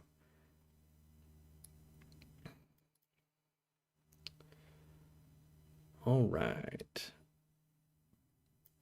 Can we ship brine shrimp eggs to Canada? Not yet. Everything that has like a food in it is going to require some paperwork, basically. I was going to say permit, but like that's probably not the right word. Paperwork to make sure that, like, in Canada, all the food has to be traceable in case there was a recall. And so, documenting a bunch of stuff. And then we have to go, oh, how much is it to do that? That's more than we would ever sell in Canada. So probably not yet. Maybe in 2 years. I don't know. We'll have to look at all that kind of stuff. When do I expect the expansion to be open to shoppers? We're hoping early September. So Joel texted or sent me a message saying, ooh, let's do lunch, Mexican food this weekend. We'll make sure that we're still on that timeline. There's still, you could run into speed bumps, supply issues, and it doesn't make sense to just get it done, knowing that like when this store is built, it needs to be that way for like 10 plus years. And so you don't want to go, well, we wanted to open a month earlier, so we cut that corner and now we regret it for the next 10 years.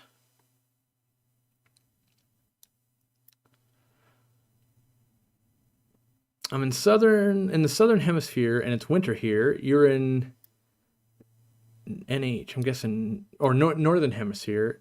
Is it summer there? Have a fire going on in the background. Yes, it is summer here, and my fireplace is electric, and I can turn just the flames on. That's why I bought that one, because I kind of wanted the fireside chat vibe. And long term, I actually want to move the camera to here, and so you'll get a full-on shot. And then I've got some other props and stuff, like a sign and some plants and stuff that I want to do in this room, but just haven't had time yet. Still been getting up like wicked early and in the middle of the night, that kind of stuff. So haven't. Yeah, I think I was mowing my lawn at like 10 a.m. yesterday before Germany. I didn't even get up before 10, so my schedule's all wacky. Keeping Fish Simple needs your products hiding in his vids? Maybe he'll be a first wholesale customer in Australia. Who knows? There's so much, like, it's the teams of people we're using. Like, there's to send to a consumer is one set, to import and document everything correctly to a store is another set of work.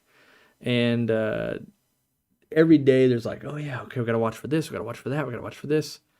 And we're doing a lot of learning. It's getting good, but just know that, yep. Is the UK causing extra difficulty for you? I'm not even 100% up to speed yet, but from everybody I was talking to while in Europe, they're all like, yeah, UK, with Brexit, good luck. Good luck. It's a nightmare. And so I'm hoping it won't be so bad. He's opening up a shop now. I am aware, Rebecca. He put out a video today, but he had other videos before that. So good luck on him. Thoughts on Marsilio Menuda? Saw it in LRB's video. I'm trying to remember the R. Lucas Bretz. I don't know his middle name, I guess. And you've never heard of it. It's a low light carpeting plant that grows super slow. Kind of really cool. I've grown it in the past, but it's like 2 months to, or not 2 months, 2 years to carpet in. It's kind of like carpeting with parva. So just know that it's real slow, not easy to find, but fun. How does Mexican food fare and compare to California? I would say California has more authentic places than here. We're kind of like 50-50 Americanized and authentic. So you can get like both. You could basically, like, if I go to my local place, I can get street tacos or I can get like American crispy tacos. I mean, you can get all the things, right? But they're like a 50-50 kind of split. And obviously, well, I shouldn't say, and we've got like, traditional taco trucks and that kind of stuff, but it's not like the Midwest where you just don't have authentic food at all. And I feel like California is probably like 75% authentic, 25% Americanized.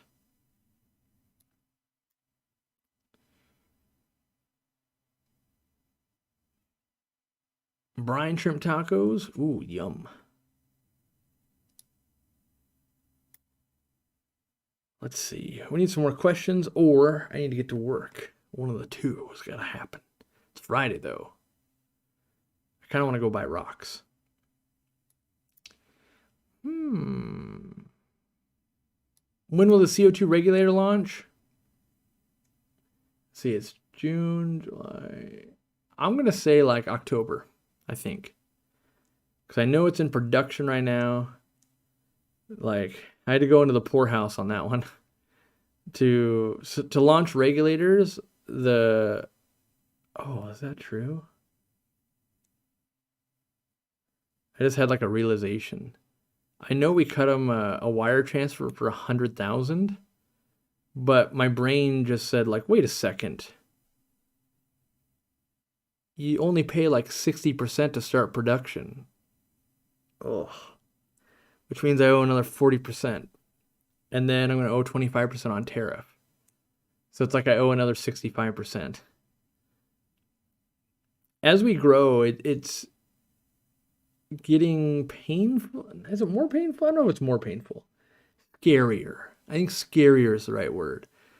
When you're like, yeah, we launched that product, and now for like $200,000, by the time it's actually here for sale, that just makes me sick to think about. Like, if this thing goes wrong, that's a game ender. Like, why would we take this risk?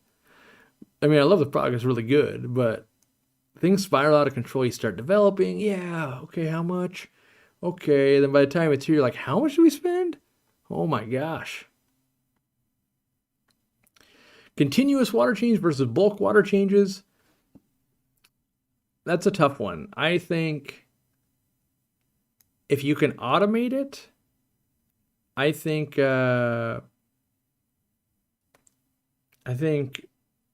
infrequent but bigger water changes is better. Well, I can't even say that.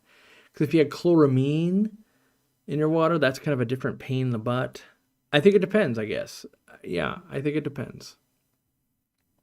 How's the video light coming along? Hasn't really moved at all. I played with some more lights yesterday in my fish room, but I've only been back since Monday, and it's Friday. And at Monday, so I left Germany we left Chris's house at 5 a.m. on Monday, and I did a 9-hour flight, a 2-hour late. So it was, okay, 5 a.m. leave Chris's house, 2 hours to get to the airport. We got to the airport extra early because they're having staffing problems, so we got there at 7:30. Flight left at 10:30. 9-hour flight, then a 2-hour layover, then a 4.5-hour flight. Then we had to get our car. Then we have an 1.5-hour drive home.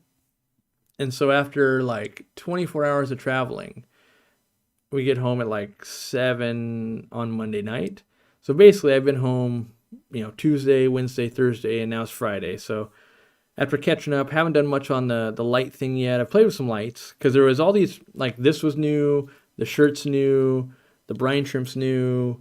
There's some more new test products. So I'm trying to catch up where all of my teams of people are working on stuff, trying to keep up, and had to mow my lawn because it was getting worse by the minute. So maybe next week I'll be able to start. I don't know. It depends. I also got to get in the right mood to film or live stream, because if you're just tired or like something's bugging you, it won't be a good video or live stream. So you got to kind of line up those things a little bit. How do I build the DIY bloodworm feeding cone like Dean uses? I'll give you the quick DIY. You buy a worm cone, use like some silicone or glue gun and the right sized stainless steel washers, and then you attach the line to the front top so you can lower it down. That's the quick and dirty. I just need to get with Dean and make that video.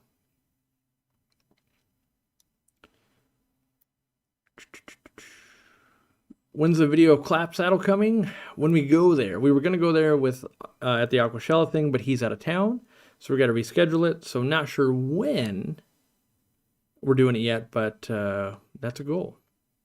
Goal to do it. What else?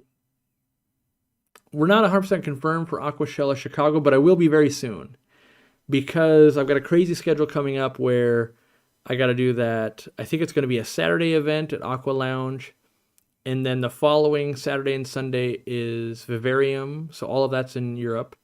And then that Monday is another event in Germany we're doing. So that'll be 4 events in the span of 8 days. And then I fly back to Chicago because the following weekend, so Monday, I fly Tuesday or Wednesday. I get into Chicago Thursday. Then it's Aquashella the next 2 days. So it's going to be like 5 event day type of stuff. Wait, 1, 2, 3, 4, 6 event day type of stuff in the span of like 10 days. So I haven't bought the ticket yet. I need to. I'm still running some calculations on like, is it more efficient to fly this way or this way. And I don't think it makes sense to fly all the way home to the West Coast, 2 days later fly to basically the East Coast for Chicago, because that's just 8 extra hours of being in the air. So I'll probably just book an extra hotel room for a couple of days and try to rest up, because that's going to be brutal on the body to do that many trade show days and that much flying, and hopefully not just like die at Aquashella. So, but highly, highly, highly likely that we will be there. The rest of the team will probably meet me on that Friday, bring in the shirts and all of that. I'll be coming in hot from Europe, and hopefully, my biggest fear is just staying healthy through all of it. You know, we saw here that all it takes one COVID test, can't go home. And now, like, that's my fear. What if I was to test positive and then, like, Corey didn't show up to Aquashella? What a bad guy. Like, I wanted to. I don't want to be stuck somewhere.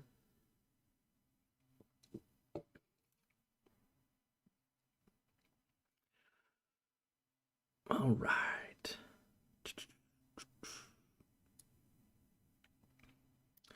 What day am I speaking at Aquashella? I'm not sure that I am. So I don't like speaking in public anymore, really, because one, it's a lot of work to come up with a good show to put on that isn't, I just already haven't done it. So like, sometimes people are like, come talk about puffers. And I'm like, you can watch my talk basically on puffers. Although that being said, I did learn a little bit more. When I was at one of the wholesalers, I finally got to see a cross river puffer in person. And I confirmed that they're hyper aggressive, so I don't need to own one anymore. So that's good. So some of that, there's a little bit of update info, but I would rather, if my goal is to educate people, you know, you're going to come in and see me talk. If the goal is education, why not an edited video? I present all the information. We have the right pictures, the right video, all that stuff on the screen. If it's to entertain you, okay, well then I got to make a show like we did last time and try to do that, and that takes some work and that kind of stuff. Meanwhile, the lines are super long at Aquashella, and I want to not neglect people. So I think what I'm slated for this next one at Texas, and I haven't confirmed it yet, but I think they want me to speak business stuff to all the businesses that Friday night before, and then be with the people basically Saturday and Sunday. I don't know if they've confirmed what days Irene and Dean are speaking yet. I basically said, why not bring Dean and Irene in, have them give talks while I keep the line moving at the Aquariumcoop booth for selfies and shirts and all that kind of stuff. And they kind of like that idea. So we'll see how that works out on that weekend, and then maybe we'll know what's going to happen on the Chicago weekend. Yeah. Am I going to the ACA Triple Crown? I don't think so. There's always a chance I show up, but I won't be in an official Aquariumcoop capacity with like a booth and giving stuff away. But there could be a last minute, like, I'm going.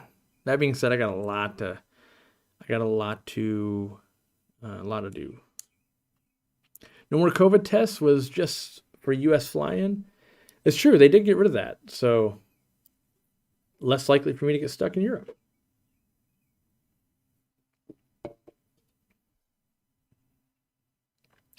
Now that you've restructured your shipping to ship some items slower, would this make an item like the brine shrimp salt feasible? We don't ship anything slower in the U.S. yet. Not that we won't ever, but right now everything still ships priority. And the problem with the brine shrimp salt,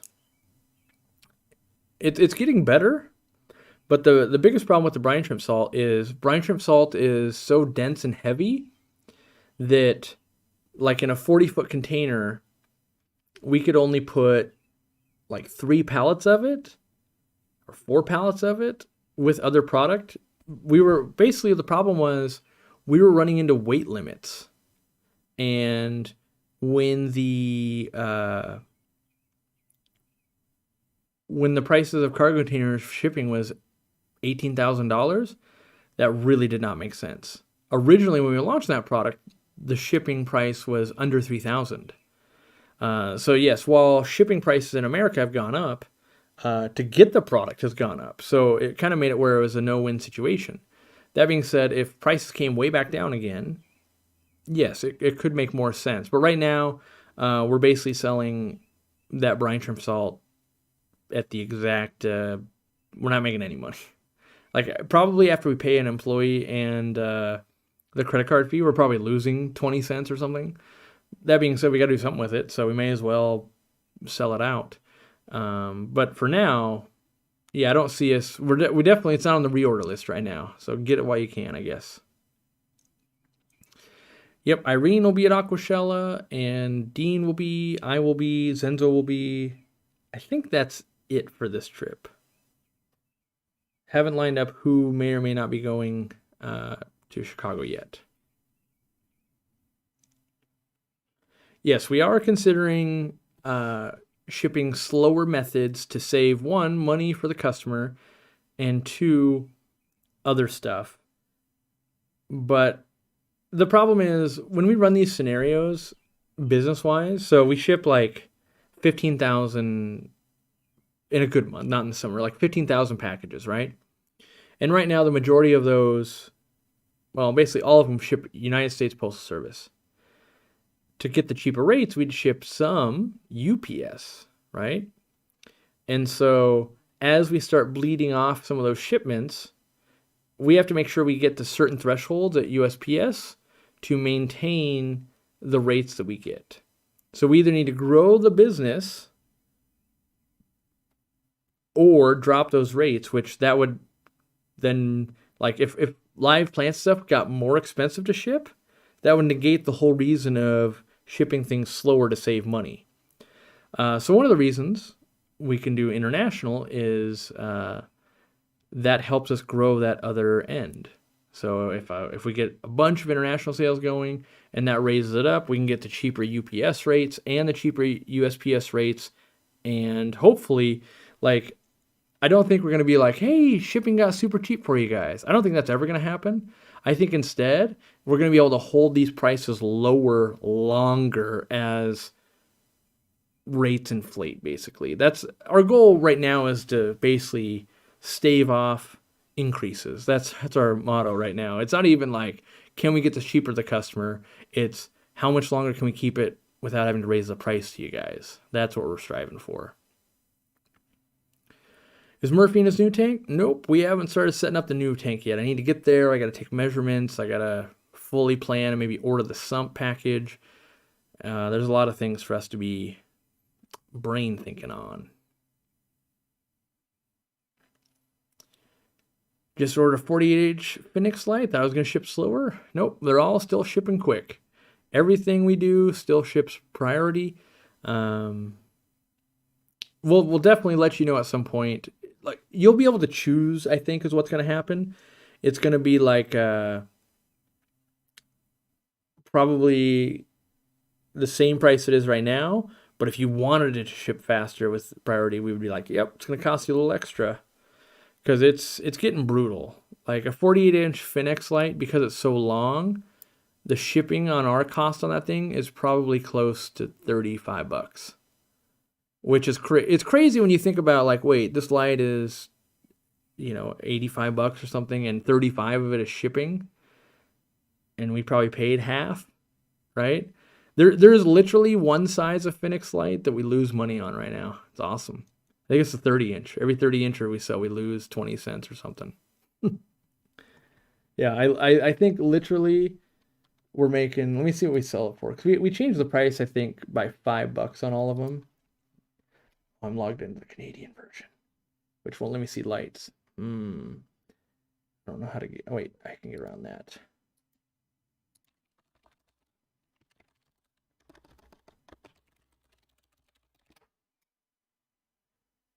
Let me find it.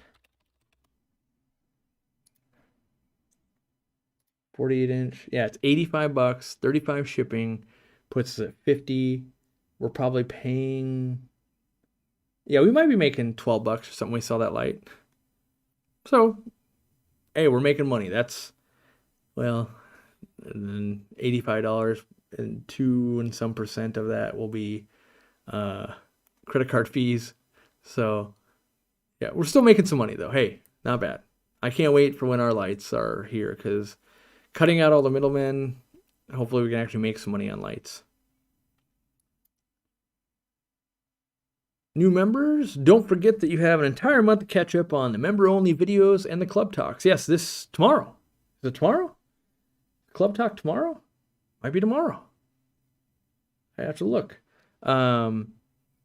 And then also you save 5% on everything you buy on the website. So Canada and United States. Soon to be more, I hope. Like we're pretty much a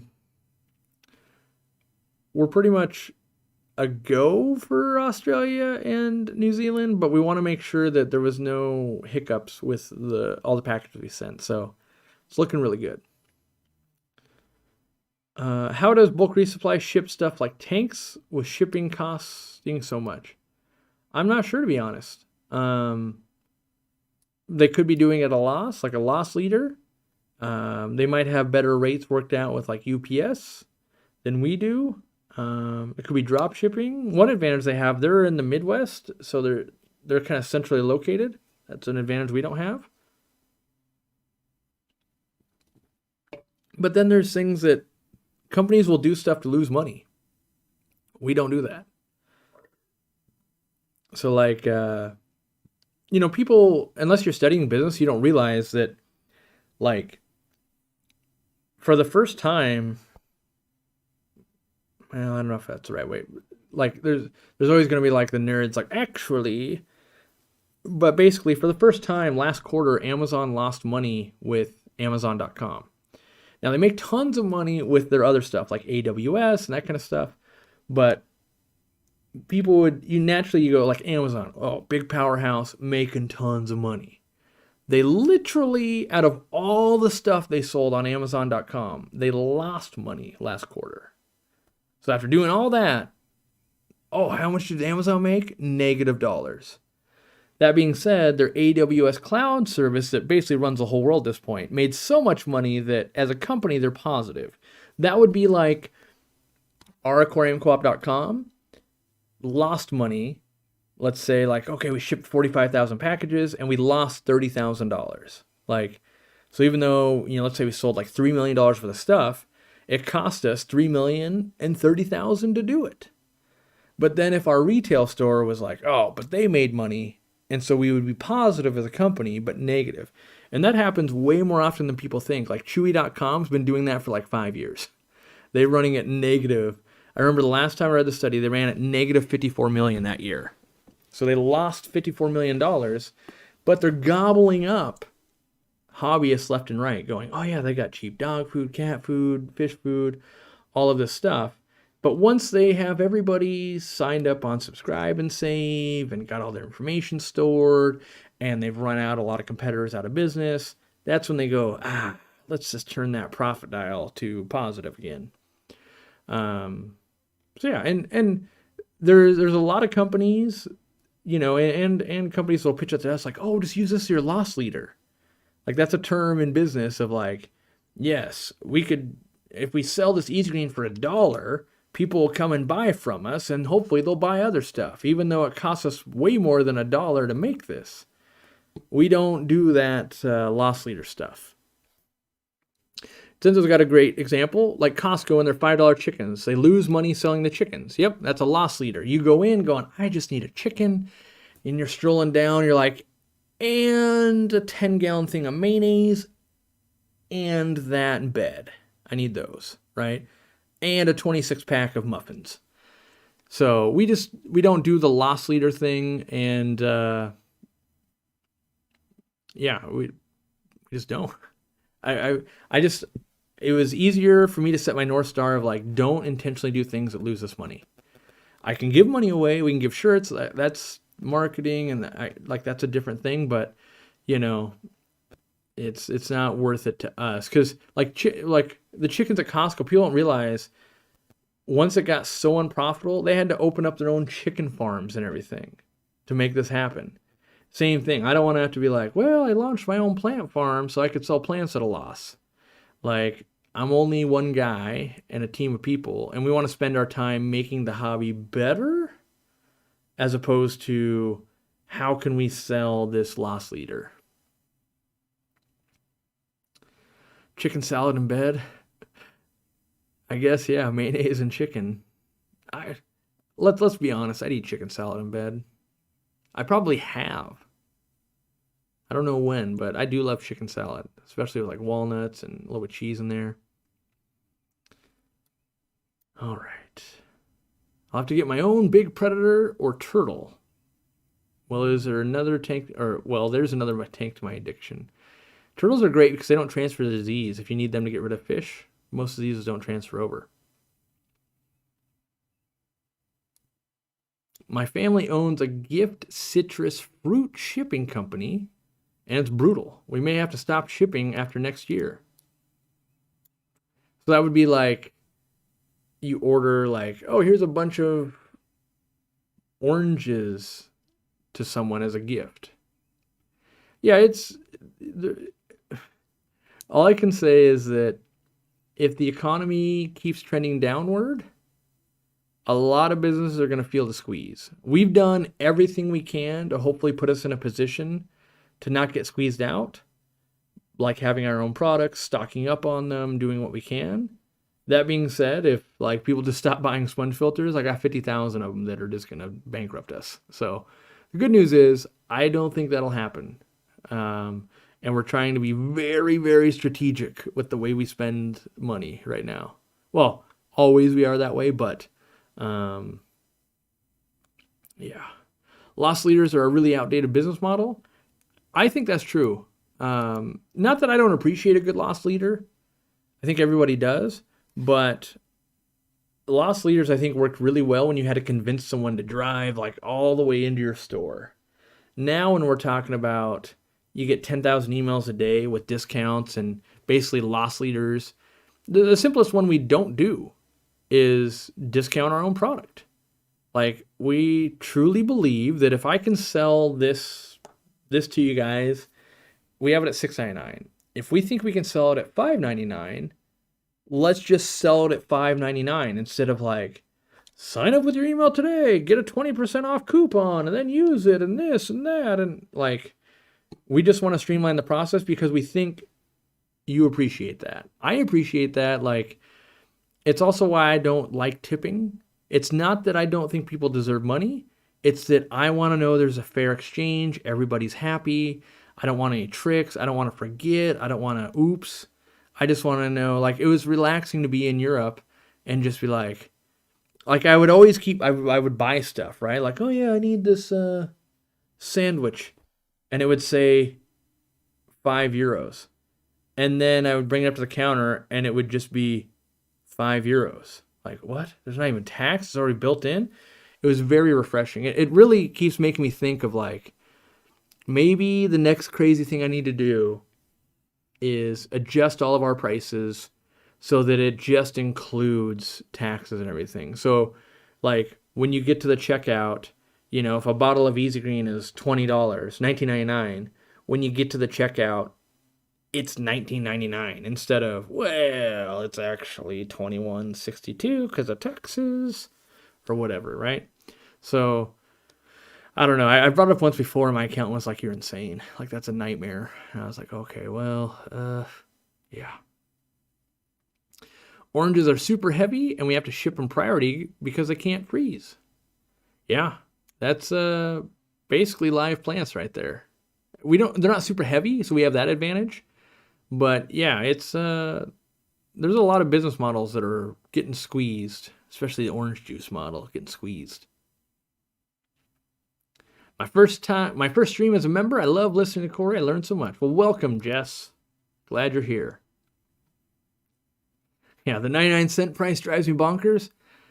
I hate it too, but I've run the tests. We literally, because I'm a data guy, right? I literally ran a test where, like, I think it was Easy Green, $20 versus $19.99, and we let like 50,000 people see it, and it was like overwhelmingly people bought more if it was $19.99 than $20. And there's lots of books. I've read the books on them on consumer psychology around pricing. There's actually a whole book dedicated to nothing but the end number. What does it mean when someone prices it with a 9? What does it mean? What do people think when there's an 8? What does it mean when there's a 7? What does it mean when there's a 6? What does it mean when there's a 5? A 4? A 4, like people typically think, oh, it must be the lowest price because 4 is a random number. They wouldn't just say we end in 4s. So it must be the lowest price. There's all of these things because they've studied people for a long time. And so, but my brain goes, I don't think anybody enjoys the experience of it being like, I went to buy this thing and then I thought it was this price and then turns out it wasn't this price. So I wonder if I'd be the guy that bucks the trend, and then will people even notice that? Because the fear is that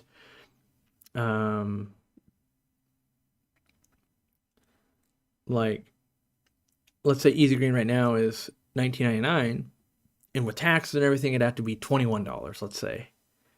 People just be like, oh, price of Easy Green went up. Same exact price, but they won't have the tax at the end. But if they never make it to that part, they won't even see they save the tax. So that's the big fear of like, everything just went up in price. Aquariumcoop's raising prices, even though we're trying to simplify. Did I actually make a live one? You did, Brianna. You made it. We're live. It's 2 o'clock Pacific Standard Time on a Friday. A little warm. It's up to 75 in here now. 1 degree. Just from the lights being on and me ranting and my footages. Yeah, the human psyche is weird. It is. I love it. It's fascinating to study. I have my book over there that I haven't. It's called Priceless.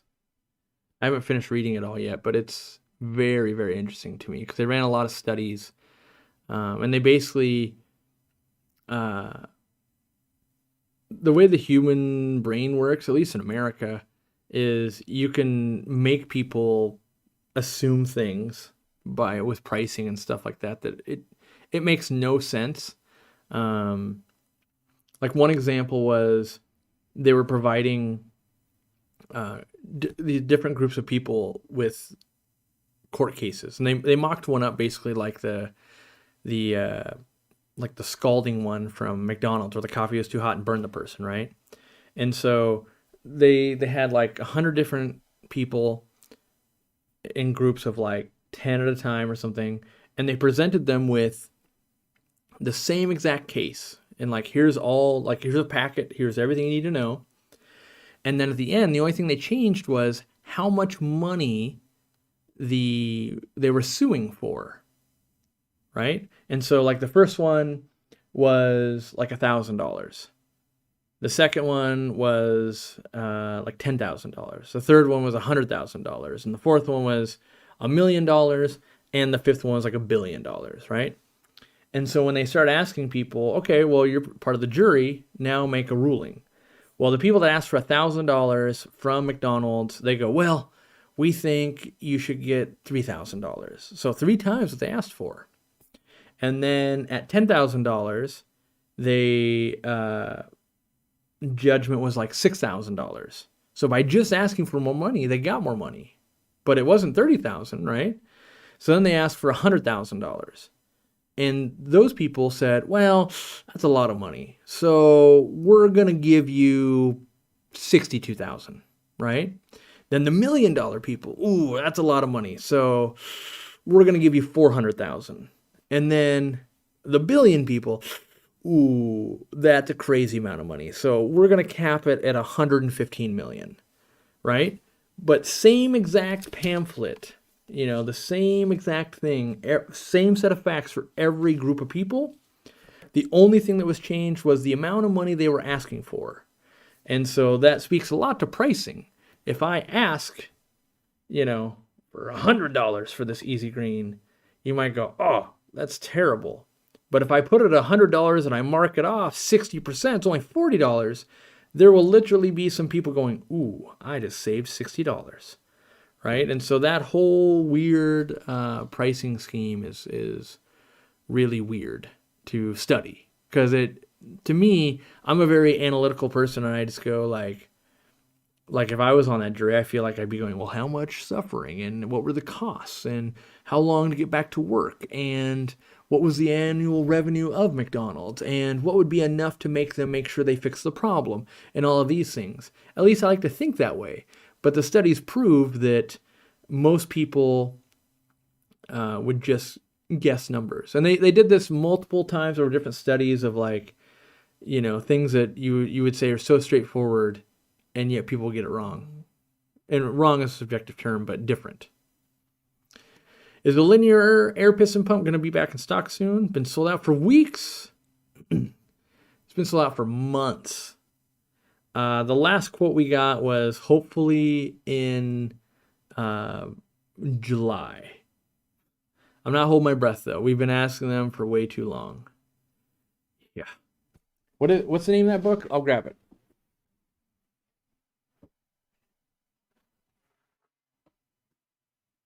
I bought a used copy off of the old Amazon. It's called Priceless by William Poundstone. Yeah, and I've only read like, I don't know, I'm probably on like chapter 18 or something. I'm like a third of the way through the book.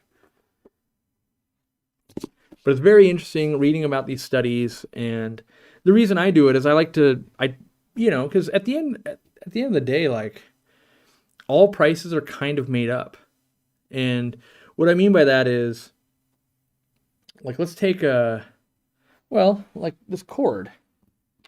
A 10-foot long, good quality USB cable. How do you price this thing? Is it based on how much I pay for it? Probably. But how do I know how much, like, what if they just made up a price? Well, like, okay, well, they had to get materials and put it together. What if the people that made the materials made up the price? Right? So at some point, you're kind of down to, what does the public think a cord like this, that's extra thick, doesn't, it doesn't get wound up the wrong way? Have you ever wound up a cord like this? So it takes a while to wind up 10 feet.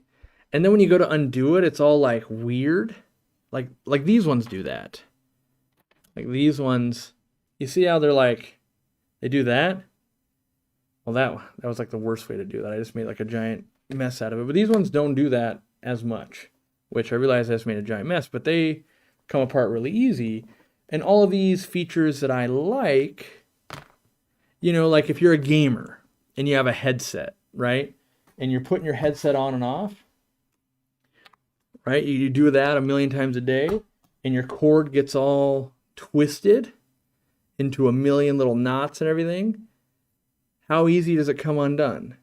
Like, is the cord thick enough? Is it going to kink? All of those things, right? So Sarah Woodring says $12.99. What do you guys think a 10-foot good quality USB cable that you would use for like your phone or something like that should cost? That's the hardest thing, because if you look on Amazon, they'll be from $2 to $50, right? And we see it all the time. Like chain stores used to run that scam with gold-plated HDMI cables and gold-plated stereo cables and all of this.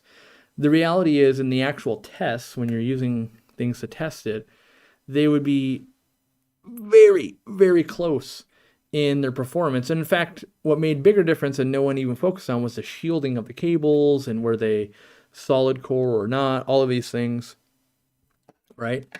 And so all of these things made a difference, but no one focused on that because gold-plated, clearly better, right? And so you'd be paying $30 for an HDMI cable, and that's when Amazon really won, because they came in and they go, hey, we could sell this thing for like $10 or $15. It's half the price. So made a lot of headway, brought a lot of pricing down because everyone was just making up a price. So we see people here, they're saying, Sarah says $12.99, Hulkson says $19.99, Alex says $19.99, $15, $12, $1 a foot, $20 to $25. Corvus says $3. Mike says 10 pounds. $20, $3. So right now, my target price that I have in mind for this cable that I think would be sustainable for us is $5.99. That's where my current thinking is. Now, that being said, if I do any changes to this, maybe I want a thicker gauge wire so we could charge maybe a little faster, or is there a way we can increase data transfer rates? Like, I still have a little more testing to do, and we're still months and months out from launching this, packaging, all of that. But yeah, $5.99 is where I currently sit on this, which is funny. After everyone chimes in, there was some people as low as $3. Barbara Jack's is at $3.38, and here I am trying to figure out like what's the fair price. And I think if I had asked people, I'm going, we could charge at least $10. Most people are willing to pay at least 10. And here I am going, I think $6 is a good, because I want to make a good product, but I always want it to be what I think to be a fair value, knowing what we pay, right? And I think at $6 we'll be okay. So that's, that being said, there's still some things I haven't been able to test, like, cords typically break here, right? I could do this like 4 billion times. We had extra shielding and all of that to try and prevent this, but you could also have a phone that's like plugged in and it's kinked like that, and it sits in your car and rides this way like 1 billion times all day long. But that's my hope, that in those crazy use cases at $6, because you're a crazy user, you ran through it in 9 months, you just buy another one. So, yeah, and our goal is to launch Type-C, Lightning, and Micro, and they'll all be to the A. Because it gets to be too many cords when it's like, oh, Type-C to Type-C, Type-C to Micro, Type-C to this. Maybe someday, but yeah. Dora says, or DeSortas says, worked in IT sales, and I know what they go for. It was thinking wholesale. Yeah, I mean, there's a bunch of, put the word monster in itself for 50. That's about right. It's a monster cable, $50. But this, if I'm being honest, this is like, what do I want to call it? Like our loss leader. All our products are our loss leader. My goal is that the Aquarium Co-op products, on average, are just good. And so that if you have a great experience with this product and this shirt and this one, that when we put out a $6 USB cable, you buy it. And then if you have a good experience with that, when we release, a light that's, it's $100 and some dollars, you'll have a good experience with that, right? And so that's as close to a loss leader we get, is like, we could probably exploit people and charge even more, but instead we want a bunch of people to utilize it and then buy the next product too. So why cables? Why cables? Because of the complaint earlier in the live stream. Someone asked what got into my head, and it got into my head that we didn't have long cables to support recharging our auto feeders and a longer cable for our air pumps. And so the way to fix it, I thought, was let's just launch our own cables. Plus, I end up testing, like, this is an Anker cable. This is my standard go-to right now for like my headset, this Anker cable that I pay probably way too much money for. And I use a lot of cables just in my daily life. And I said, you know what? The way I've run my company is when I use a bunch of something or I can't find the right one I want, I just try and make it. And so that's what we're doing here. We reached out to some companies, got some samples, and yeah. I still love the green, but we know people will complain if we do the green. And so we did the black with the green tips. I love this green. I love it because it stands out. I've got 1 million black cables. So I kind of wanted, I like this red one because I know the red is my Type-C and it sticks out for me. So I know, oh yeah, plug my headset in with the Type-C red cable. But yeah, we'll probably just do all black with the green things. You could do the Price is Right live stream with what would you pay for this size Easy bottle? Yeah, I'm really enjoying this cable. Like, for something, I think most of us use a cable every day of our lives like this, and so I think there is something, a good one. It's like a security guard. Hopefully you'll just like never notice it, and the job just gets done, and blah blah blah. And that's like with a good cable. You'd only notice a cable when it's broken, and you're like, that thing. And then you know, if you're really looking, you're like, oh my gosh, I use that thing every day for 4 years. Like that was a great value, actually.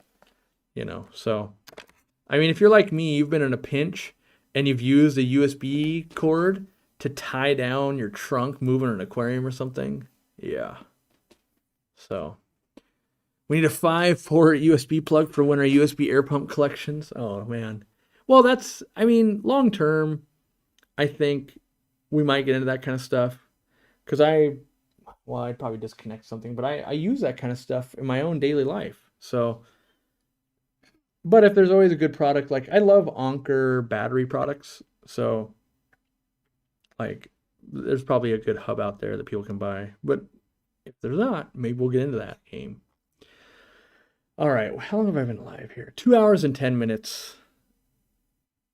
My tie-dye is getting a little sweaty. By the way, the shirt I want to do that we haven't done yet, I want to do a hypercolor one. You know those ones where you sweat or the color, or if you get hot, it'll change color. I think that'd be super cool. Just to be in the fish room, you can know how much you're working or not working. Like, oh, your shirt's not even pink. You were just getting started in the fish room.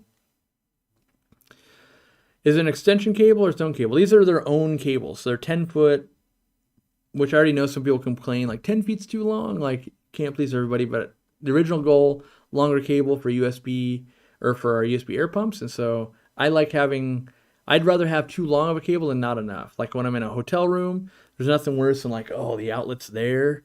I just want to sit in bed and do work for, you know, before I go to bed. So I prefer long ones. I just take the auto feeder off the tank to charge it. You totally could, Susan. But if you're running like 50 of them like me, that's a lot of work, and you got to remember what tank it goes back on. And what I don't like is while I'm charging it, it'll still feed food. And so I like to charge them at the tanks with battery powered batteries, and I charge 2 at a time, and I just keep moving it throughout the fish room. But that's the average person probably only has a couple of feeders, and they don't need to go through an entire room full of them. So, yeah. Braided's pretty good for USB. Yeah, I definitely have. The problem I have is sometimes right at the connection they break loose. But yeah. We need in-tank cable management for airlines and heater power lines, stuff to clip on to the rims to tidy up the equipment. Yeah, maybe. I feel like that's all the heater holders and the airline holders, and you can kind of go a little crazy with that. So, alrighty. Well, hopefully you'll buy all these new products, and if you're in Canada, you'll order stuff from us, and you'll bear with us as we are trying to get more things suitable for more countries, all of that. Let's see. I think it's a member-only live stream tomorrow, Saturday. It's always the third Saturday, which I think that's tomorrow. New video on Sunday. I'll live stream again next week, I'm sure.